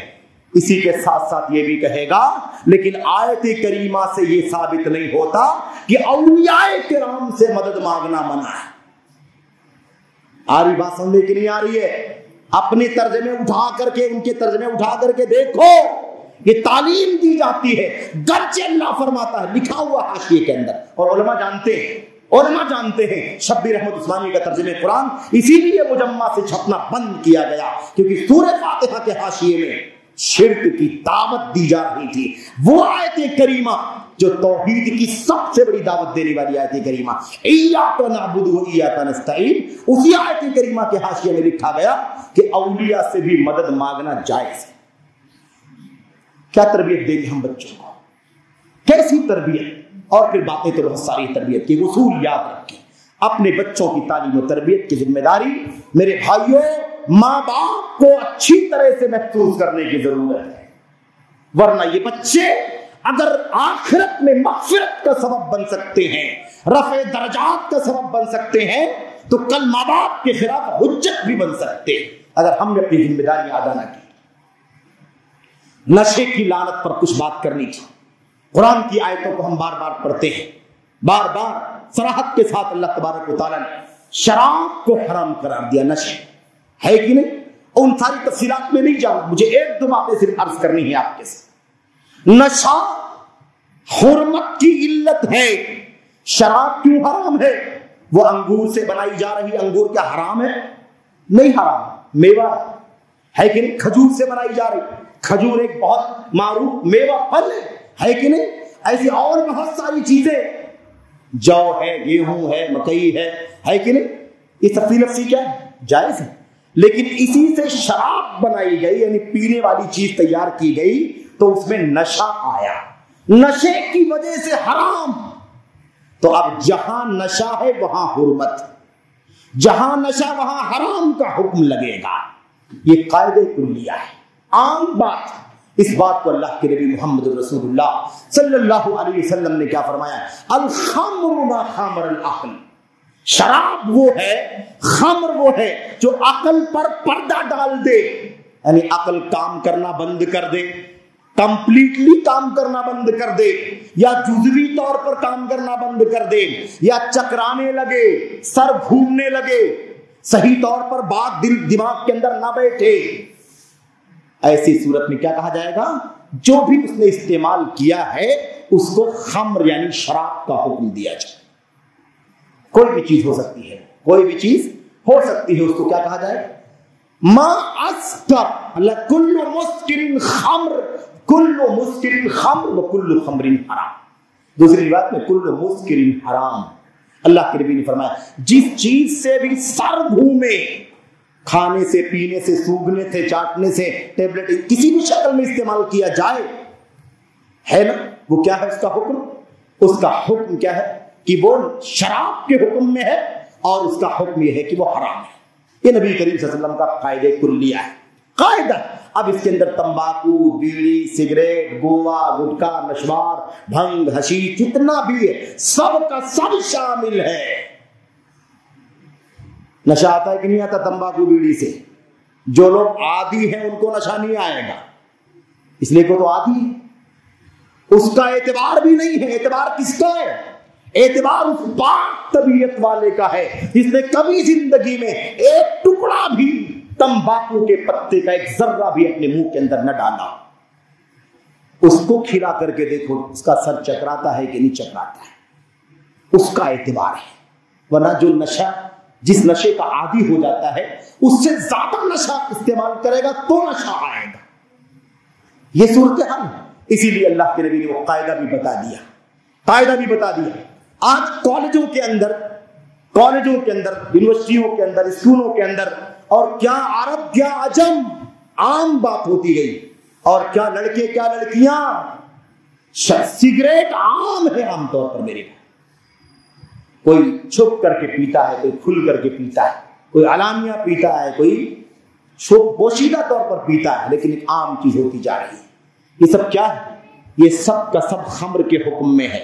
اب وہ تفصیلات جو لوگ لاتے ہیں, وہ منطقی باتیں, فلسفیانہ باتیں, منہ شگافیاں, وہ ان کا کوئی اعتبار نہیں ہے. جہاں نشہ ہے وہاں حرمت ہے. نبی علیہ الصلوۃ والسلام نے فرمایا ما اسکر کثیرہ فقلیلہ حرام. جس چیز کو زیادہ استعمال کرنے سے سر چکراتا ہو, اس کا تھوڑا بھی استعمال کرنا حرام ہے. اگر کوئی ایک سگریٹ پینے سے نشہ نہ آتا ہو کسی کو, لیکن 10, 20, 50 اگر پلا دیا جائے تو نشہ آ جائے, تو اس کے لیے وہ کیا ہے, وہ کیا حکم لگے گا؟ اتنا بھی حرام ہے, ایک ذرہ بھی حرام ہے. حنفیوں کی طرح سے نہیں, ان کے ہاں قدر مسکر یعنی اتنا حلال ہے جتنے سے نشہ نہ آتا. ایک پیا نشہ نہیں آیا حلال, 2 پیا نشہ نہیں آیا حلال, 3 پیا نشہ نہیں آیا حلال, 4تھا 5واں 6واں پیا نشہ نہیں آیا حلال. جس 10ویں 12ویں 15ویں سے اگر نشہ آئے, جب نشہ آئے گا وہ والا حرام رہے. یہ حناف کا حیلہ ہے, اس کا کوئی اعتبار نہیں. نبی نے فرمایا جس کا تھوڑا سا استعمال کرنے سے نشہ آتا ہو, جس کا زیادہ استعمال کرنے سے نشہ آتا ہو, اس کا تھوڑا بھی استعمال کرنا کیا ہے؟ حرام ہے. یہ قاعدہ ہے نبی کریم صلی اللہ علیہ وسلم کا. تو اگر کوئی آپ کو کہے نشہ کرنے کے سلسلے میں, تو آپ اس کو یہ قاعدہ بتا دیجیے. ایسے ہی نبی کریم صلی اللہ علیہ وسلم, ایک دو باتیں اور, اللہ کے نبی صلی اللہ علیہ وسلم کی وہ حدیث جس میں آپ نے فرمایا تھا لَيَشْرَبَنَّ نَاسٌ مِّنْ أُمَّتِ الْخَمْرَ يُسَمُّونَهَا بِغَيْرِ اسْمِهَا. میری امت کے کچھ لوگ ضرور بالضرور شراب پیئیں گے, يُسَمُّونَهَا بِغَيْرِ اسْمِهَا, لیکن اس کا نام بدل کر دوسرا نام رکھ دیں. آج کل نام بدل گیا کہ نہیں بدل گیا؟ نشے کے لیے استعمال کیا جاتا ہے, شراب ہے وہ, لیکن نام بدل گیا. اس کو کوئی کہتا ہے کہ اس سے ذہن جو ہے نا اس کے اندر چستی آتی ہے, کوئی جسم کے اندر چستی آتی ہے, کوئی کہتا ہے منشط ہے, کوئی کہتا ہے اس سے اسٹیمنا بڑھتا ہے, کوئی اس سے کہتا ہے اس سے ذہن تیز چلتا ہے, کوئی کہتا ہے اس سے دیر تک آدمی کو کام کرنے کی طاقت ملتی. اس طرح کی چیزیں بیان کر کے ایک حرام کو حلال کرنے کی کوشش. اللہ کے نبی نے صاف فرمایا تھا میری امت میں پیشین گوئی ہے, پیشین گوئی, میری امت میں کچھ ایسے لوگ پیدا ہوں گے, ضرور پیدا ہوں, اور ضرور شراب پیئیں گے, لیکن نام بدل بدل کر کے شراب پیئیں گے. اور یاد رکھو کہ ناموں کے بدلنے سے حکم نہیں بدلتا. نام کچھ بھی کوئی رکھ, نام کچھ بھی رکھ لیا جائے, نشہ جہاں ہے وہاں حرمت کا حکم عام ہے. میرے بھائی اتنی خطرناک چیز ہے. اللہ تبارک و تعالیٰ کا دین جو ہے نا, یہ اللہ تبارک و تعالیٰ کا دین ہمارے دین کی حفاظت کرنے کے لیے, عقیدے کی حفاظت کرنے کے لیے, ہماری عقل کی حفاظت کرنے کے لیے آیا, ہمارے مال کی حفاظت کرنے کے لیے آیا, ایسے ہماری آبرو کی حفاظت کرنے کے لیے آیا. یہ اللہ تبارک و تعالیٰ کے دین کی خوبی ہے کہ ضمانت ہے اس دین اسلام کے اندر کہ ان 5 چیزوں کی حفاظت کی ضمانت دیتا ہے اللہ تبارک و تعالیٰ کا دین. اس کے اندر کیا ہے؟ عقل کی حفاظت بھی ہے. عقل, اسی لیے کڑی شرطیں لگائی گئی. آپ نے فرمایا جو شراب پی کر کے آئے اسے کوڑے مارو, 40 کوڑے مارو, دوسری بار پھر پکڑا جائے پھر کوڑے مارو 40, تیسری بار پکڑا جائے پھر کوڑے مارو 40 کوڑے, چوتھی بار پکڑا جائے قتل کر دو اسے. نبی کریم صلی اللہ علیہ وسلم اتنی تاکید کے ساتھ, یہ عقل اللہ تبارک و تعالیٰ کی اتنی بڑی نعمت ہے میرے بھائیوں, ورنہ کیا حشر ہوگا. امام قرطبی نے لکھا ہے کوئی آدمی نشہ کرتا تھا, نشہ استعمال کرتا تھا, نشہ, اس آدمی نے نشہ کر لیا, اس کی عقل نے کام کرنا بند کر دیا. اب اس کے کپڑے غائب ہے, ننگا بڑھانا ہے, پیشاب کر رہا ہے, اپنے پیشاب کو ہاتھ میں لیتا ہے, اسے منہ پر ملتا ہے, وضو کرتا ہے اور وضو کرنے کی دعا پڑھتا ہے. عقل چلی گئی ہے تو کیا کر سکتا ہے؟ اللہ کے نبی محمد رسول اللہ صلی اللہ علیہ وسلم کی حدیث ہے, الخمر ام الخبائث, الخمر ام الفواحش اور فإنها مفتاح كل شر. 3 جملے یاد رکھو. نشے کے بارے میں اللہ کے نبی نے فرمایا, نشہ آپ نے فرمایا ساری برائیوں کی ماں ہے, ساری فحاشیوں کی ماں ہے اور ساری برائیوں کی جڑ. اللہ کے نبی نے فرمایا جس شخص نے شراب کو پی لیا اس کی 40 دن تک نماز قبول نہیں ہوگی. اس آدمی نے شراب پی لیا, کیا ہوگا؟ نشہ کا استعمال کر لیا, 40 دن تک اس کی نماز قبول نہیں ہوگی. اور من مات وفی بطنہ ہی, اور مر گیا جو آدمی شراب پی کر کے, نشہ استعمال کر کے, اور نشہ اس کے پیٹ میں تھا اور اسی حالت میں اس کی موت ہو گئی, مات میتۃ جاہلیہ, اس کی موت جاہلیت کی موت. اتنا خطرناک مسئلہ ہے, لوگوں نے آسان سمجھا ہوا ہے, ہر طرف نشہ دکھائی دیتا ہے. اللہ کے نبی نے فرمایا یہ ام الفواحش, ساری برائیوں کی, ساری فحاشیوں, بے حیائیوں کی جڑ ہے نشہ. جب آدمی شراب پی لیتا ہے یا کوئی اور نشہ استعمال کر لیتا ہے, وقع علی امہ وخالتہ وعمتہ, تو اپنی ماں پر بھی پڑ جاتا ہے, اپنی خالہ پر بھی پڑ جاتا ہے, اپنی پھوپھی پر بھی پڑ جاتا ہے. یعنی کیا مطلب؟ نشے میں اسے پتا بھی نہیں کس عورت کے ساتھ وہ کیا کر رہا ہے, وہ اس کی ماں ہے کہ خالہ ہے کہ پھوپھی ہے, اسے کوئی تمیز نہیں ہے, کیونکہ اس کی عقل کیا ہو گئی ہے, اس کی عقل پر پردہ پڑ چکا ہے. خطرناک مسئلہ ہے.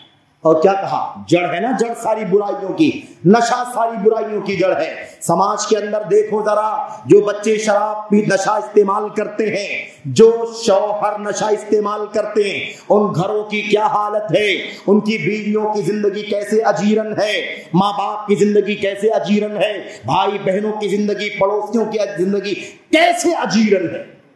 بچہ شرابی نکل گیا, باپ شوہر شرابی نکل گیا, باپ شرابی نکل گیا, بھائی شرابی نکل گیا.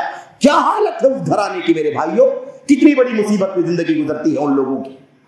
اس لیے نشہ بڑا خطرناک ہے. اور یاد رکھیں یہ جڑ ہے.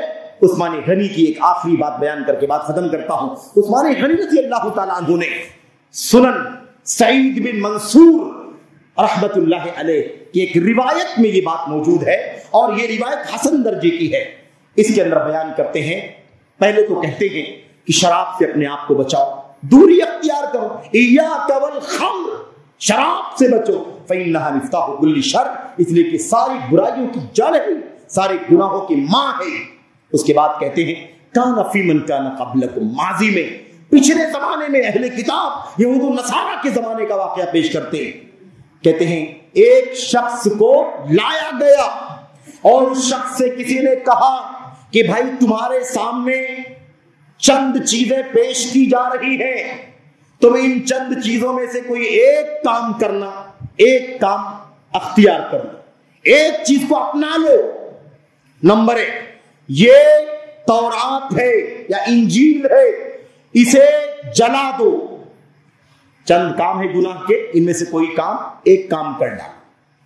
یا تو یہ انجیل اور تورات ہے, یا تو اسے جلا ڈالو, ٹھیک ہے, یا تو یہ بچہ ہے اسے قتل کر ڈالو, یا تو یہ صلیب ہے کراس, اسے توڑ ڈالو, اور یا تو یہ خاتون ہے اس کے ساتھ بدکاری زناکاری کرو, اور یا تو یہ ایک گلاس شراب کا ہے اسے پی لو. کئی گناہ ہوگے کہ نہیں ہوگے؟ کتاب کو جلا دو, بچے کو قتل کر دو, صلیب کو توڑ دو, عورت کے ساتھ بدکاری کر لو, اور یا تو ایک گلاس ہی شراب کا ہے اسے پی لو. اب اس آدمی نے سوچا کہ اگر میں کتاب کو جلاؤں گا تو مجھے تو مار ڈالا جائے گا, اتنا بڑا مجرم اللہ کی کتاب کو جلانے کا کام کرتا, اسے کیا کیا جائے گا؟ اسے سزا دی جائے گی. صلیب کو توڑ دے گا, مجرم مانا جائے گا. بچے کو قتل کر دے گا, قتل کی سزا میں اسے بھی قتل کر دیا جائے. زناکاری کرے گا عورت سے اسے زنا کی حد لگائی جائے گی. کہا سب مشکل ہے، یہ کروں گا تو یہ سزا، یہ کروں گا تو یہ سزا، یہ کروں گا تو یہ سزا. اس لیے اسے سارے 5 گناہوں میں سے سب سے آسان کام یہ لگا کہ یہ ایک گلاس شراب کا یہ پی لیتا ہوں. اس نے سب چھوڑ دیا کہ اس کی سزا ملے گی. شراب کا گلاس اٹھایا اور اس نے وہ جام پی لیا، اور جب شراب پی لیا تو اس نے 4 کام کر ڈالے. شراب پینے کے بعد کتاب کو جلا بھی دیا، بچے کو قتل بھی کر دیا، عورت کے ساتھ بدکاری بھی کی، صلیب کو بھی توڑ دیا. فَإِنَّهَا مِفْتَاحُ كُلِّ الشَّرِّ، ام الخبائث، ام الفواحش، ساری برائیوں کی جڑ، ساری برائیوں کی ماں وہ ہے کہ نہیں؟ ایک جرم کے نتیجے میں ساری جرائم کر ڈالا اس آدمی نے. اگر اس نے کوئی اور کام کیا ہوتا تو شاید وہ دوسرا جرم کرنے سے پہلے سزا پاتا، لیکن ایک شراب کا کام اس نے کر لیا، پی لیا، اس کے نتیجے میں سارے گناہ کے کام کر ڈالے. میرے بھائیوں، میرے بزرگوں، میں اپنے بھائیوں سے، بہنوں سے، ماؤں سے، خاص طور پر باپوں سے، سرپرستوں سے یہ بات کہنا چاہتا ہوں، اپنے بچوں پر کڑی نظر رکھو. یہ معاملہ کالجوں کے اندر خاص طور پر، جاب سرکل میں خاص طور پر، اور خاص طور پر جہاں کرسچنز وغیرہ کی کثرت ہے جاب میں یا کالجوں وغیرہ کے اندر، وہاں یہ بہت بڑی وبا ہے. چاہے وہ ہیپی نیو ایئر کے موقع پر ہو، یا کرسمس کے موقع پر ہو، یا کسی اور تہوار کے موقع پر ہو، دوستی کے نام پر شراب کا جام چلتا ہے. نبی کریم صلی اللہ علیہ وسلم نے فرمایا تھا، لا يحل لرجل يؤمن بالله واليوم الآخر ان يجلس على مائدة يدار عليها الخمر. ایک شخص جس کا اللہ پر ایمان ہے، اس کے رسول پر ایمان ہے، اس کے لیے حلال نہیں ہے کہ اس دسترخوان پر بیٹھے جس پر شراب کا دور چلتا ہو. پینا تو دور کی بات ہے، اس دسترخوان پر ایک مومن کے لیے بیٹھنا بھی حلال نہیں ہے. جس پر شراب بھی ہو، اس دسترخوان پر شراب بھی ہو، ایسے دسترخوان پر بیٹھنا بھی حلال نہیں. لیکن دوستی کے نام پر چلو، کتنے نوجوانوں نے اپنے واقعات بدلائے. میں نے سب سے پہلے نشہ کب استعمال کیا؟ میرا دوست تھا، کالج کا ساتھی تھا، میرا دوست تھا، جاب سرکل کا ساتھی تھا. اس نے سب سے پہلے اس موقع پر مجھے آمادہ کیا کہ ایک بار تو منہ سے لگا کے دیکھو، دوبارہ ہاتھ نہیں لگانا. خوشی کا موقع ہے، دوستی کا حق ہے. رواداری کے نام پر لوگ اس طرح کے کام کرتے ہیں. اللہ سے دعا کریں کہ اللہ تبارک و تعالی ہمیں اور آپ کو اپنی ذمہ داریاں ادا کرنے کی توفیق عطا فرمائے. اپنے بچوں کی تعلیم کا، اپنے بچوں کی تربیت کا، اور انہیں خاص طور پر اس لت سے، اس لعنت سے بچانے میں اپنی ذمہ داریاں، اپنا کردار ادا کرنے کی توفیق عطا فرمائے. یہ بچے ہمارے لیے میرے بھائیوں جہاں نعمت اور رحمت ہیں، وہی ہماری کوتاہی کے نتیجے میں کل ہمارے لیے باعث عذاب بھی بن جائیں گے. اس لیے کہ ہمیں اللہ تبارک و تعالیٰ نے وعید سنائی ہے، اپنے آپ کو، اپنے بال بچوں کو جہنم کی آگ سے بچاؤ. یعنی ذمہ داری ادا نہ کی گئی تو کل قیامت کے دن جہنم کی آگ میں ہم بھی جلیں گے، وہ بھی جلیں گے. اللہ تبارک و تعالیٰ ہم سبوں کو اپنی اپنی ذمہ داریاں ادا کرنے کی توفیق عطا فرمائے. عقیدے سے لے کر کے توحید عبادت، اخلاص عبادت، اور اس کے بعد سنت کی راہ، صحابہ کی راہ، اخلاق، کردار، علم اور دعوت کے میدان میں ہماری ذمہ داریاں. اللہ تبارک و تعالیٰ ہر پہلو پر ہماری اپنی اپنی ذمہ داریاں جو بھی بنتی ہیں، ہمیں اللہ تعالیٰ اس کو ادا کرنے کی توفیق عطا فرمائے. جماعت اپنی ذمہ داری ادا کریں، فرد اپنی ذمہ داری ادا کریں، سوشل لوگ اپنی ذمہ داری ادا کریں، سرپرستان اپنی ذمہ داری ادا کریں. ہر پہلو پر اپنی کوششیں لگائی جائیں گی تو انشاءاللہ تبارک و تعالیٰ معاشرے کے اندر اصلاح کا ضرور کچھ نہ کچھ کام ہوگا. ہمیں چاہیے کہ اپنی کوششیں صرف کریں، مدد اللہ تبارک و تعالیٰ سے مانگیں. اللہ تعالیٰ ضرور مدد فرمانے والا ہے. میں اخیر میں ذمہ داران جمعیت، شہری جمعیت، میسور اور ایسے ہی تمام اراکین اور عہدیداران، تمام علماء، فضلاء اور یہ مسجد ابو طلحہ جہاں ہم بیٹھے ہوئے ہیں، اس کے جو روح رواں ہیں، اس کے جو کرتا دھرتا ہیں، وہ اور ایسے ہی اس مسجد کے امام و خطیب جو بھی ہیں، تمام بزرگوں، تمام نوجوانوں، تمام ماں اور بہنوں اور تمام عزیزوں کی شکریہ کے ساتھ اپنی گفتگو ختم کرتا ہوں۔ اللہ سے دعا کرتا ہوں کہ اللہ تبارک و تعالیٰ مجھے، آپ کو، سبوں کو اللہ تبارک و تعالیٰ جب تک زندہ رکھے اپنی توحید پر زندہ رکھے، اپنے نبی کی سنت پر زندہ رکھے، صحابہ کی سلف کے منہج پر زندہ رکھے، اسی کے لیے بولنے کی، اسی کے لیے عمل کرنے کی، اسی کے لیے لکھنے کی، اسی کی دعوت دینے کی، اسی کی راہ میں قربانیاں دینے کی اور اسی کا دفاع کرنے کی توفیق عطا فرمائے۔ اللہ تبارک و تعالیٰ ہمیں ملامت گروں کی ملامت سے بچ کر یا اس کی فکر نہ کرتے ہوئے اپنی ذمہ داریاں ادا کرنے کی توفیق عطا فرمائے۔ اس امت میں اگر کسی کی ذمہ داری ہے دعوت کی، تعلیم کی، تربیت کی، جہاد کی، تو وہ صرف اور صرف جماعت اہل حدیث کی ذمہ داری، یہ مشن صرف ان کا ہے، اور بقیہ سب مدعوین ہیں، سب کے سب مخاطب ہیں، سب کی اصلاح کرنے کی ضرورت ہے عقیدہ اور منہج کے اعتبار سے، ورنہ عمل کی کوتاہیاں تو سب کے یہاں پائی جاتی ہیں۔ اللہ تعالی ہمیں بھی اپنی کوتاہیوں کو دور کرنے کی توفیق عطا فرمائے اور لوگوں کے عمل اور منہج کی اور ایسے ہی عقیدے کی، سلوک کی اصلاح کرنے کی توفیق عطا فرمائے۔ آمین رب العالمین۔ صلی اللہ وسلم وبارک علی نبینا محمد وعلی آلہ وصحبہ اجمعین۔ السلام علیکم ورحمۃ اللہ وبرکاتہ۔